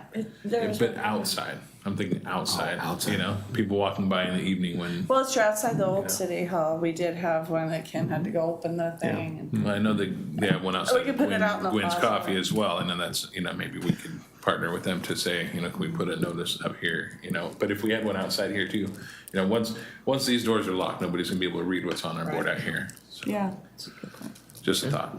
Counselor Parker, you have something? Yeah, actually, that was my job at Clackins County, was citizen engagement and communications. And it involves looking ahead. I didn't get a chance to mention earlier when we had the expansion of the urban growth boundary. But if I was the communications manager for the city of Canby, I would start talking about this right now.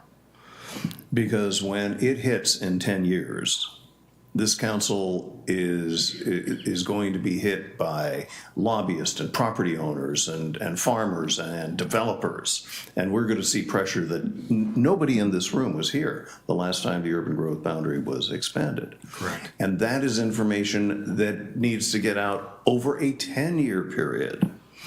Same way that we ran into the quiet zone.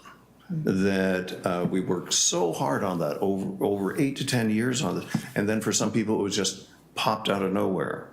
But having a strategic communications person who says what needs to be communicated, who is the audience. My proudest moment at Clackamas County was when the commissioners got a grant for domestic violence, and we knew that domestic violence was going up, but we didn't have a way of communicating the program. So I said, will you let me do what I want with the money? And they said yes. And I held a pizza party for the hairstylists in Clackamas County and brought them in, fed them Coke and pizza. And we had the head of our DV program give a slideshow of saying what are things to look for. I mean, you're in a very intimate situation when you're doing somebody's hair and having a conversation. 2 weeks later, our calls on the hotline spiked. Who's the audience and who do they listen to? And that's something that a trained communication person has to be thinking of. We're doing a great job here of getting information out, but we are at the point now where we've got a large population out at Hope Village and other places like that. They have a limited area that they get their information from, and it's different from where we get our information from. We have a Latino community that gets its information from different places, St. Pat's Church, Canby Center, and so on. And that takes day-to-day work, so.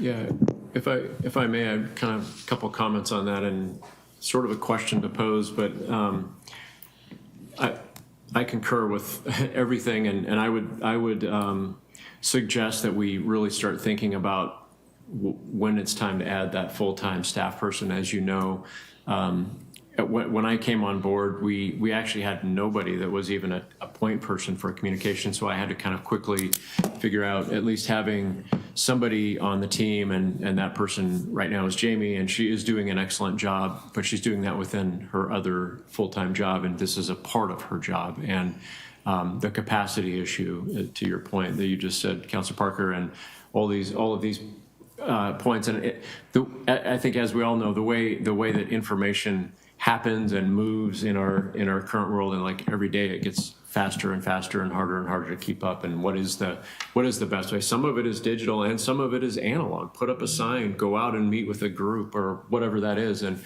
so I concur, and I think we're getting to that point of really needing to think about, is it time for us to make the step to have a full-time communications and engagement person for the city, not just somebody that's doing it as part of the rest of their job. And again, Jamie's doing an excellent job, considering that the capacity of that is, it's about 15 or 10% of her job or whatever that number is.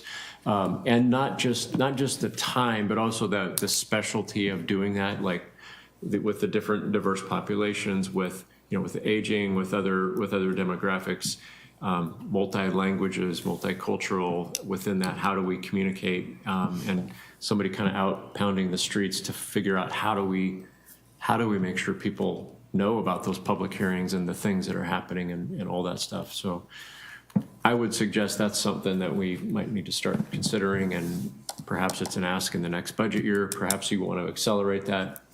But I'm very supportive of this conversation, and we have a hard time keeping up because even though we're not a huge city, there are cities our size and even I would say much smaller that have full-time communication staff persons.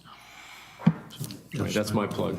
Yeah, so first, let me say, Jamie is very gifted at it. If you have not seen her in a room of people that are not happy about something and watch her navigate that with grace and transparency, she has a real gift for it. But she is our economic development director. And for me, that time has already passed to go ahead and move on someone in communications. And I'll add to that, part of the reasoning is I don't think there's any work we do. We do a lot of good, important work. As a council, I think we all agree that amongst the most important of the work we do is community engagement. And if there's a blind spot there or something just because of capacity, there's nothing more important to invest in. And so for me, I would be comfortable moving on that, like actioning on that, and then doing a budget adjustment if we have to or whatever. I think the time has passed. I would concur with that. And I was going to say the same thing. I think the fact that we're asking the question now means that we're beyond the time that we should have done it. And, the other comment that you made, Scott, was, we have a hard time keeping up with that. That's proof right there that we're beyond time, right? And you're right, Jamie has done phenomenal. And, I wish we could just clone her, and say, Jamie 2, you are this, but Jamie 2.0. Yeah, because there are things that we don't even have time to look into, right? Text message type of things where you can send an alert an hour or 2 hours before to everybody in the community who signs up, come to our public meeting, so those things. But yeah, I too would support. I'm sorry, but I get Malala's alerts. Well, there are things You can opt out. Yeah, to that point, I think there are things like that. There are different platforms that we could use that we're not yet engaging. I would love to have a city newsletter that gets e-blasted and perhaps hard copied and placed in the right places around town at Gwen's and Hope Village and all that, where it's a monthly newsletter from the city. Here's everything going on for the next month. Here's a couple feature stories on some cool things we're doing, whatever that may be. So, there are a lot of things and that's just a couple of thoughts. I have a list of others, but yeah, I think this is something that. Yeah, and I definitely also would support trying to get that sooner than later. I don't know that I want to wait until the next budget cycle because what do we miss? Yeah, what do we miss between now and that next budget cycle that would have potentially changed the decisions we make at council now on public input? So. Council President Esley made a good reminder, was back in the, we'll jump in the Wayback Machine, Sue. The old building and the old building, our deputy city recorder, Sue at the time, did a newsletter and sent it out via e-blast. Anybody who signed up for the email, Yeah. and it was also posted hard copy wherever things got posted for meetings and. So I don't know, again, is that a capacity? But the communications piece has dramatically changed since then. Oh, yeah. I mean, between social We media, didn't have a Facebook page then. right, and Jamie is doing a great job. I've seen an increase in the social media activity from, business Canby as well as from the city. So whatever is being done on that, whoever is doing that, please thank them for that. If it is Jamie, kudos to her. I would still like Jamie's number one priority to be economic development. It is. Yeah. So I know that it is. I'm just confirming. Yeah. I don't see that changing, but again, the focus being there, what it is. If it's not a full-time person now, is it contracting with somebody to do? Is that, I don't know. Just throwing it out there as a thought. Yes. Council President Hensley. Well, in you saying all that, it reminded me, we get a newsletter monthly from Tyler Nizer. Maybe Yeah. we could expand on what he's already doing. That's business focused. Yeah. No, I think for me, Staff time. So. no, yeah. For me, I'd like to see a hire someone that we can direct their work other than a contractor and tell them what they can, what to say and what our objective is. But also, I think a true communications person and engagement person would be attending Rotary meetings and Kiwanis meetings and engaging with those segments of the population that really we can't ask a contractor to do on behalf of the city. I mean, if we're talking true, because it's not just communications, it's also the engagement piece, right? And I'm not sure that in this case, a contractor is the right fit for the full scope of what that role could do if our priority was engagement. I agree. Well, I don't want to lose, and we're probably getting way down the road here on this, but to that point, I don't want to lose the aspect of, as you just said, council's job, one of our main jobs is engagement, right? That's one of Scott's and Joe's, pieces of their jobs is that engagement piece as well. I don't want that to fall to necessarily the communications person. Right. Yeah, I just want to make sure that they're enhancing the things that we're doing, because one of the things we don't do well is celebrate wins, but there's also the other side of that coin is we do put out a lot of communication, but people have to want to go get it. Well, and that's where that engagement piece falls in. If you have someone that's doing communications and engagement, they are bringing those people to us as much as they're going out there, right? Sure. And not that it would take away from the responsibility of us to engage or from city staff to engage, but the more engagement, the better, as far as I'm concerned.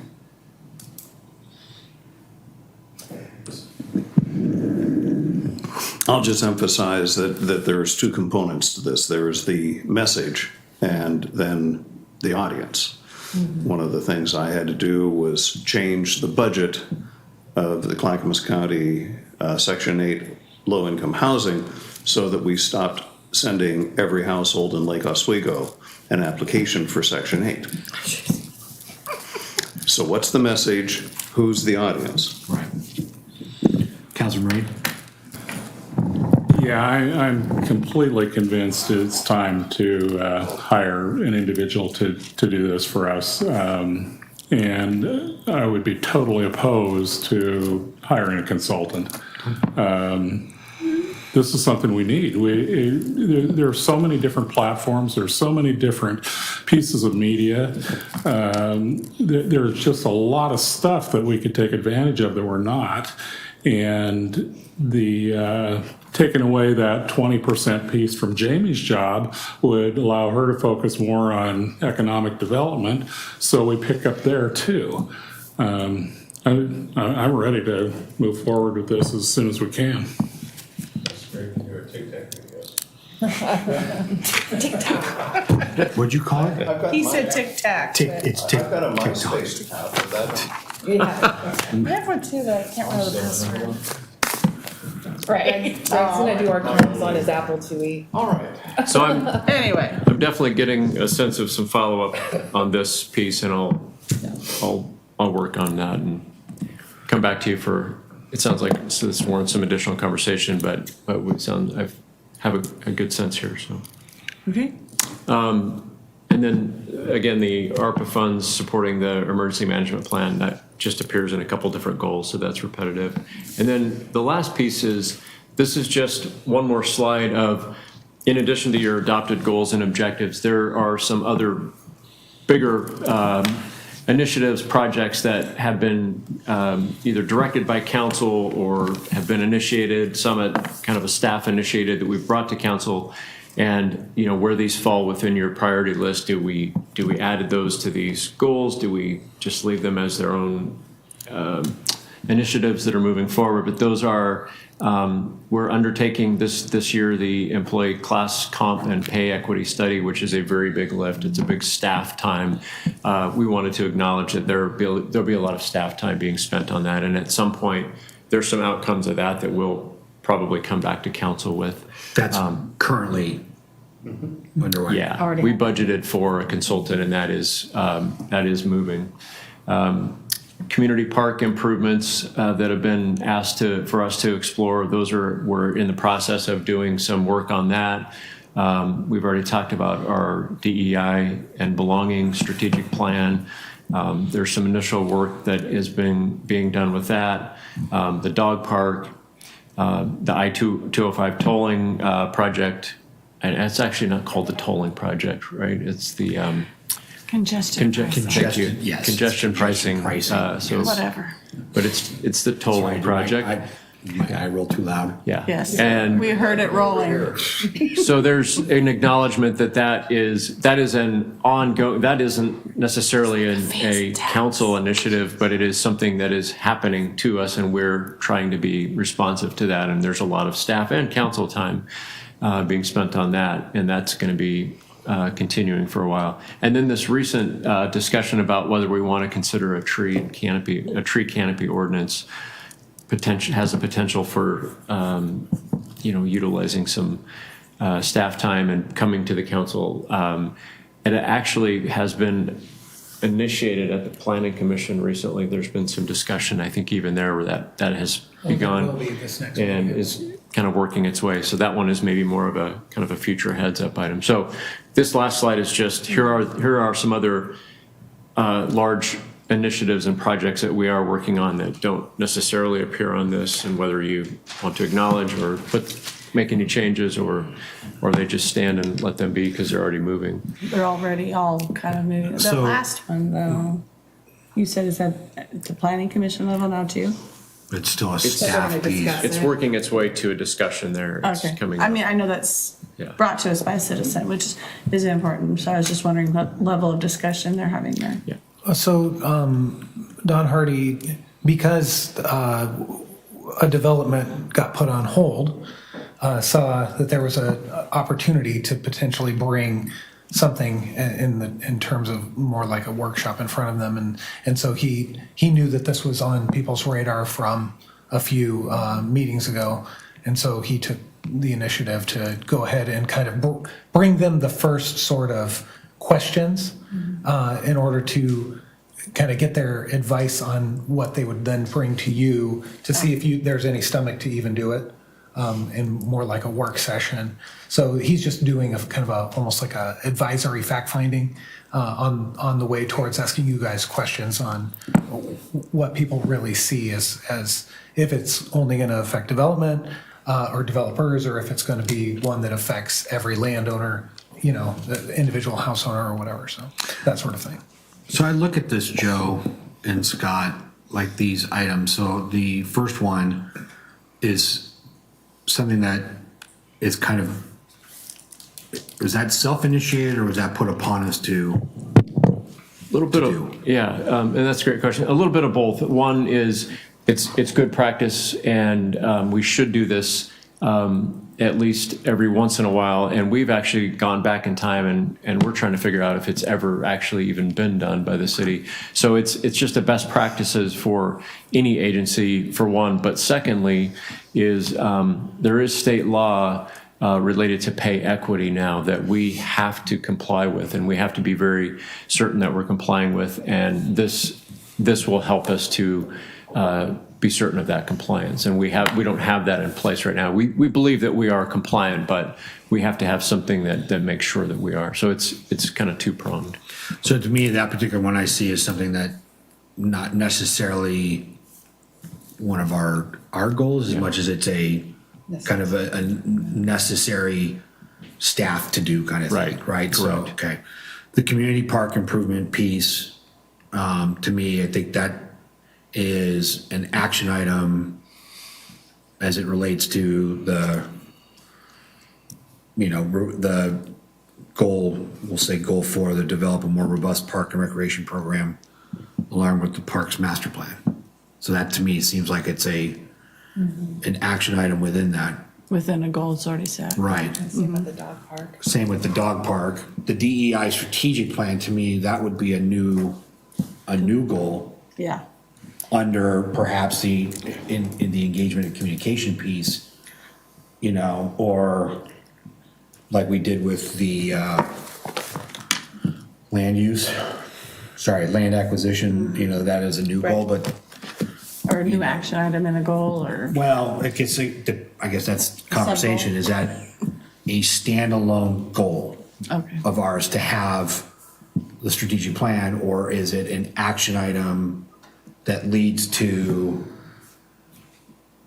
the engagement piece of our community? So that's like, Where do we categorize where do it? we categorize that? You know, I mean, I do see it as part of an engagement plan because that's largely what it is how do we make sure that the work we're doing as a city is engaging all components and segments of our community. It could potentially be deeper than that. It could look at also policies and procedures of us as an agency. So it's not just community engagement, but I think largely we'll find it to be part of an engagement plan. So I see it as an action item under there, but it might also fall elsewhere, you know, stability, financial stability, you know what I mean? Like it could fall a couple of other places, but I don't see a reason to make it its own goal. I think that engagement's the goal. right. Right. And then this is a component of that. So I could see that diving into that as an action item to create that plan, then it could rise to the point of it being a goal. Yeah, I don't think we can make it a goal until we know what that strategic plan looks like. But see, even the process of putting together a community task force to be party to this development of the strategic plan is in and of itself like exciting community engagement, right? Right. So I think that's the natural place to leave it for now. So just as an action item under the, okay. Yeah. Unless there's disagreement, but it makes sense to me. Thoughts on No. adding that to the list of, okay. Counselor Varwick? I was just going to say, I like the word that you used on that is initiatives, you know, additional initiatives. And I think that this is a great spot for kind of all of those things to sit kind of parked under, you know, they can kind of fit into a lot of these different goals. And so kind of keeping them as, you know, not necessarily bullet points on our goal list, but, you know, as kind of a rider to it, you know, on additional initiatives to continue working on. Well, and that's kind of what we're trying to get boiled down to here for staff. Like, these are additional initiatives, but where does it fall? And then how do we prioritize that for staff? So these are more, as Scott and I were talking, these are more recent things that have popped up as conversation that we've had since we've adopted these. So then are these initiatives, where do they then fall into the priority list? Is this a one, you know, are these, you know, dog park, all right, we ran that as part of parallel to the park master plan. Now that the park master plan is done, it, you know, that within its own conversation of all the different priorities that were put in the master plan and by the Parks Board, where does that fall? The strategic plan for DEI, you know, that is a staff component that they're going to need to work on. So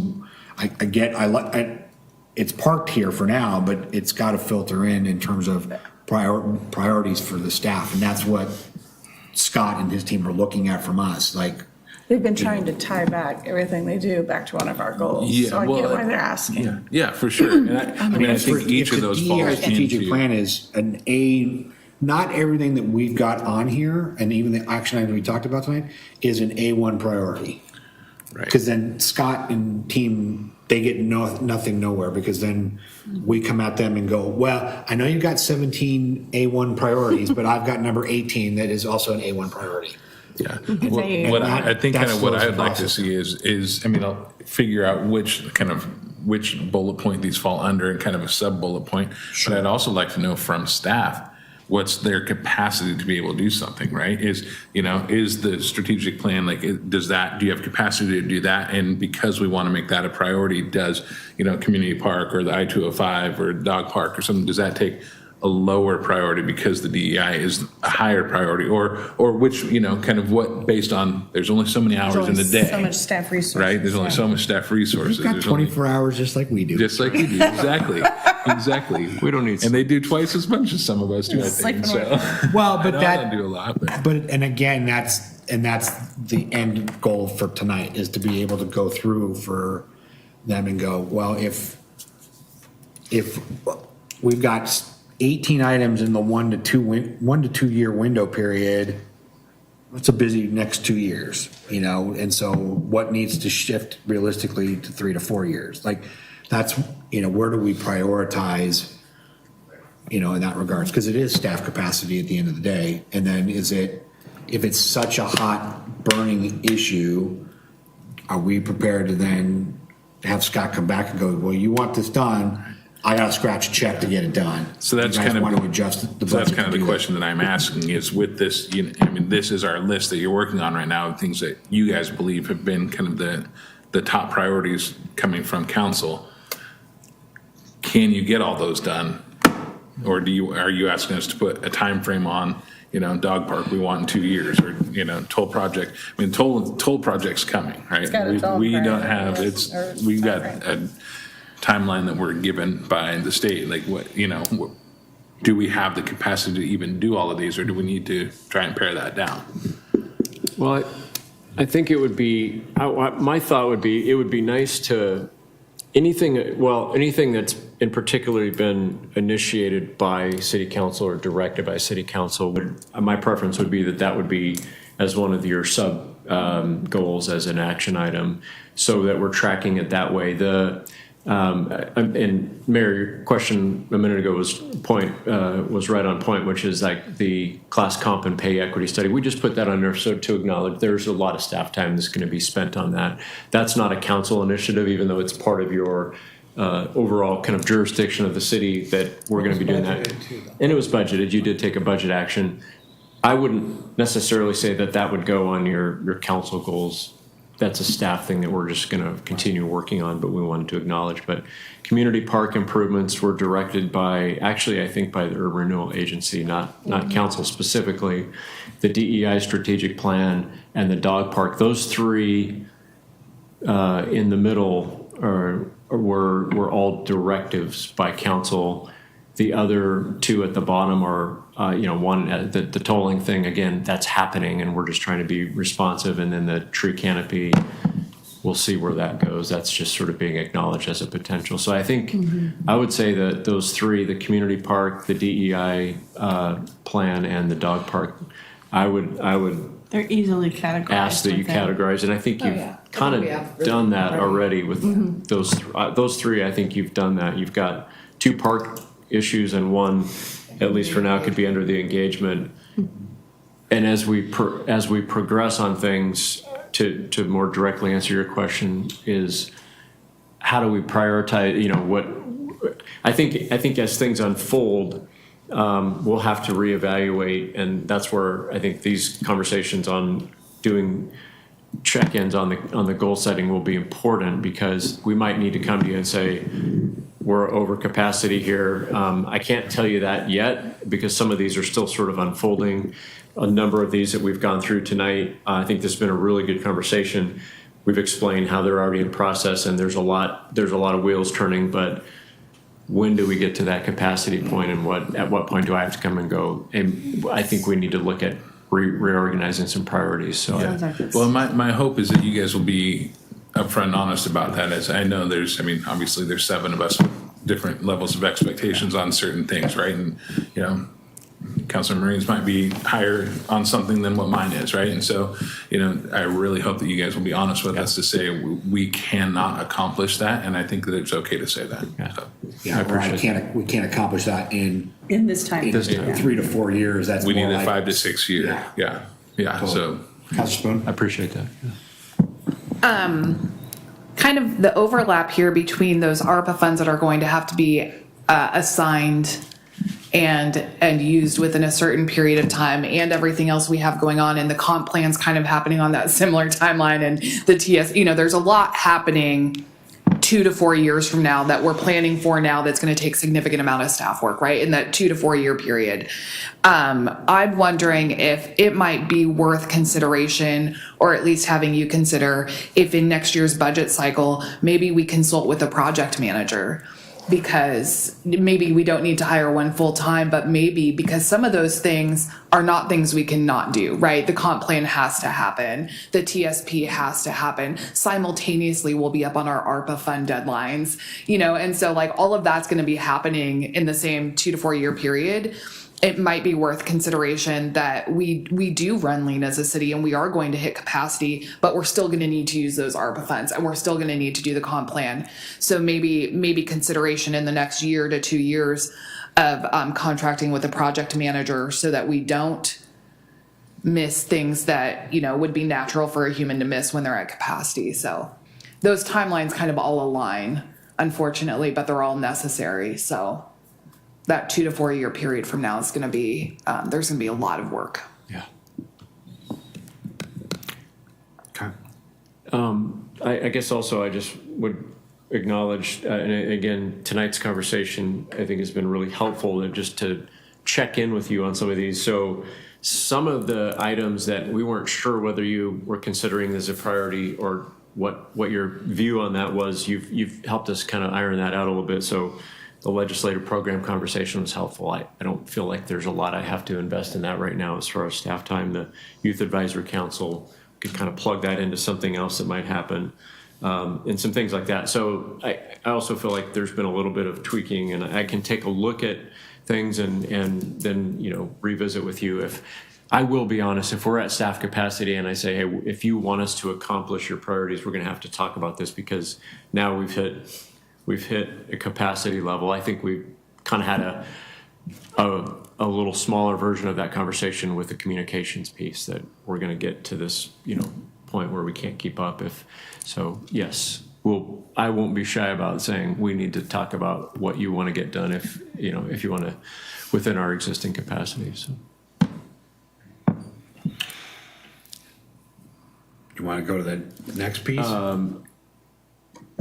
Yeah, this is I think this is our, oops, sorry about that. Oh, shoot, now I've done it. Hold on. Oh, PowerPoint. You fickle.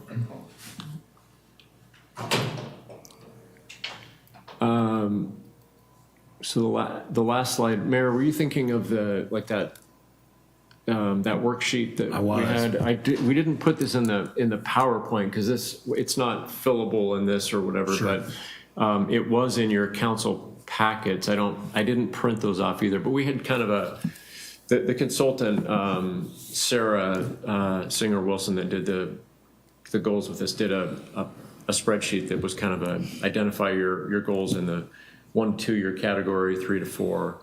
I didn't put that in this. This is sort of a little bit of a summary piece where it's just any changes to your current goals. I think we've talked about that, and any other priorities and timelines of goals not already initiated. So I think we've had that conversation, but no, I didn't. Did you want to boil down some of this conversation tonight to priorities for you and your team from the council, or do you have a sense of that? I think we have a sense, but I think that's a question for you and council, is if you want to specifically say this is the actual priority order, or whatever your preference would be. Yeah. I don't know. Of all the items, I'm just trying to get the scope of what we're. Yeah. Well, I hear him saying he's got kind of a sense from our conversation. We've delved into quite a few things. And the next item here is scheduled goal setting session for next year, January, February. Well, I'm thinking we really aren't very far down this list yet, and the council could potentially change by January, February. So I think we should just let him go with his sense, and then we do schedule something for January, February, and see how much of this carries over and make tweaks then. Yeah. My only concern, and that's fine, I don't want to overwhelm him with. I'm just the lowly facilitator here, but I just want to make sure that if you go back to the previous slide, Mr. Archer. Oh, easier said than done. Not I know, playing nice. sorry. Here, we'll just do it this way. I guess I just want to make sure he feels comfortable with what he got out of this meeting. I feel like this Well, meeting is okay. more for him. No, believe me, this is exactly what Scott and I sit around his table in his office. And he's like, well, what about this? And where is this going to fall? And when do we want to do this? And it's kind of like, These are good questions. Let's get the council there. So my concern, and is that previous list that he showed. There we go. That one right there. There we go, the additional These are list. all additional items that have like kind of come about since we adopted our goals. And is this list gonna grow? Are we gonna come in every council meeting or every other council meeting and all of a sudden add additional want to do's, which is then gonna further impact what we just laid out tonight? That was my, that was my piece for, kind of what I was sensing from staff was, if we had some sense of what are the council's priorities? What's the low-hanging fruit that we want to knock out one in groups of time? But if Scott's got that sense, or we feel that Scott has that sense, then. Well, anything new should probably be addressed at that time. When you're gonna bring something new, you should identify what action item that is under category we've already established, and not bring him a whole new set of goals out of the blue. Well, That's just that's my not thought. generally how we have worked. I know. So that's a change of behaviors that take time. Counselor Spoon. Yeah, I hear what you're saying. I think I'll trust that Scott says he feels he has a sense of what we can do and that we haven't hit capacity yet. I think also, to be frank, I don't think we're all going to agree on what the priority list is. So I'm not sure how much progress we make in terms of prioritizing what's the most important to me is going to be different than what's the most important to Greg, right? But if staff says they have the capacity to work on these things, that all of the items except for the employee classification item and the tree canopy ordinance and the I-205 toll project, the other three items council has addressed and has a consensus on. So I don't know that it's going to be, it would be we could be here for another 5 hours trying to agree on a priority, and I don't think we'll agree on the priority list even at the end of that. So if staff says they have the capacity to do the projects in front of them, I think maybe the message is, if new items are coming up from this point on, we might have to have a conversation if something's going to get bumped, right? And I think we can all I think here that Scott's probably going to tell us that very soon if we keep coming up with new projects. But I think for the time being, we have forward action on these, and staff has Yeah, if we have ideas, they just end up on a parking lot. Well, Like we did in the budget. We have the bubble list for later. Or maybe something that we aren't aware of is a problem yet, or a solution arises and we do decide to bump something. I think that's a fair conversation. I think it's just having the understanding as a team that new projects may require changing the priorities. So would middle ground, would it be for staff to look at this conversation tonight and come back to council going, here's what we see as, What we can do. in this amount of early range, mid-range, long range, based on what I heard from you tonight, based on current staff capacity, here's what this is where we think these things fall in a 10-year plan. Does that seem like and that way, if something comes up, whether that's staff generated or us generated, then they can go, okay, well, we can do this, but this sets this back more on that borderline between 3 and 4. I like or 3 and that. 5. Or we can do this, but if you want to do all of this, we might need to contract with a project manager, right? That's the other option. There are certain projects that we have to get done in certain timelines and money we have to spend in certain timelines. And so I think it would be short-sighted to say that everything's going to have to be bumped. We might have to face the reality of Scratching hiring. jobs. Yeah, we just might have to face that reality. ARPA funds last as long as they last and no longer, comp plan has to be done. TSP has to be done. We're probably facing a point in time when we need to make a decision about expanding staff capacity. Yeah, I think, Scott said the priority list based on what his resources are and a realistic time frame, and then bring it to us, and then we decide, okay, we like this the way it is, we need to shuffle something, or we need to pay somebody. Yeah. Is that, I think that's very reasonable. does that fall better yeah. for you to? Yeah, we can, on the staff side, we can work something up, and that'll also be a good opportunity to bring back the amendments to your list, and you can kind of re-adopt that or, revise it. Yes, that works well, I think. I think that's a good way to approach. Is the group open to a goal setting in mid to late January, early February? Yes. Granted, I know that what it is, it'll be, but if you're open to it, just that our facilitator that we use, her dates are filling up, and I would try to want to book that sooner than later, so that's why they came up. Sean, Well, that's the comment that I was going to make is I'd love to see us get that on the books ASAP for as early in January as we can.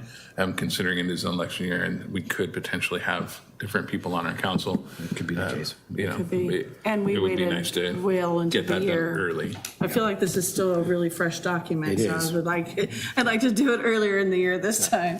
So, But I'm sure you'll take great joy in erasing the items we have accomplished. Yes. Yes, Enjoy that delete button For for a sure. few And I would minutes. like to see the next goal session actually start with this as the This would be the springboard. baseline. Yeah, absolutely. Yeah. can we just put a line through it? Or like have I was gonna say have a- completed, a done. Yeah. like An accomplished list. The check marks. Additional initiatives, Nothing feels better than accomplished going, initiatives. Say completed in nice. Red letters. Okay, so just a couple of things. So I heard tonight that probably a big priority is looking at hiring something on the communications front, is what I heard. Yes. That we'd like Scott to look into that and what that would mean, yes? Okay. Again, we don't make staffing decisions. We can only ask if that's appropriate or if that's, so Scott, if you think that that's an appropriate move to make, then we will let you make that recommendation, if so be it. Work sessions, I heard, so potentially reviewing the LOC legislative agenda and whether or not we want to take action. Is that a work session that I heard tonight? Yes. Potentially being pitched. Yeah, I mean, I would be interested in maybe we can have a conversation at some point about prioritizing work sessions, because I know there's a long list outside of these. Well- But for me, the legislative one, I do want to have a work session on it, but I'd rather address some land acquisition and real estate stuff. You know what I mean? Like in terms of priorities. Sure. We need a work session on work session. Yeah, let's work sessions. Let's know that legislative schedule, days let's is schedule a December. meeting to talk about a meeting. Yes. I heard an exec session for, property purchases, Yes. okay? Work session or joint meeting with the school board to discuss, city, school district, land relationship. Possibly an executive session Greg asked for too, depending on a conversation you and him will have. Because of potential. That being Some tied real in. estate. A work session either for us or a joint with the planning commission to talk about the area J or the special area J. Okay? Discussion, work session, maybe discussing failing intersections and the impact on development or how it can or may not limit development was a work session I heard talked about. Okay? Urban renewal work session of what programs do we want to see continue for future funding in the city budget? I'm not sure if that's a work session or if that's like a staff report first on what is currently funded through the URA. I mean, I don't know that we need to go straight to a work session since we have other ones. From my perspective, at least a staff report on what we fund through URA. Okay. And then, And And then I then think that's not necessarily a URA work session, but a city council work session to say, what do we want to continue to fund when the URA is gone? okay, So I think it would be a city so we can, council work session. so we can It's have that fluid, bridge isn't year. it's fluid. It's Let's invite members of Yeah. both boards. Invite members of both boards we to have can invite present. all of our personalities in the same room. And Do we have a then the joint other work city council session, URA work session? okay, and the other work session I heard was discussion on remaining ARPA funds and Yeah. potential direction on that. Yes. Are there any other from the work session pieces other than this, and also the already ongoing list that we have? No, but I would be curious if you wouldn't mind sending out an email to us of the list of all the work sessions we've been talking about. I've kind of lost track about what we've said we'd like to have a work session on. It's been, this list grows faster than time passes. So I'm curious about what we're still talking about work sessioning. The pending list of Yeah. things that Scott and Melissa have Perfect. growing Okay. and growing on their desks. Yes. Okay. Any other pieces on this. Was it productive? Good use of time. Do you have another agenda item? Do we have another agenda? Oh, discussion of possibly canceling the October 5th meeting. So here's the discussion piece. Be thinking about that. That's the League of Oregon Cities that many of us are going to.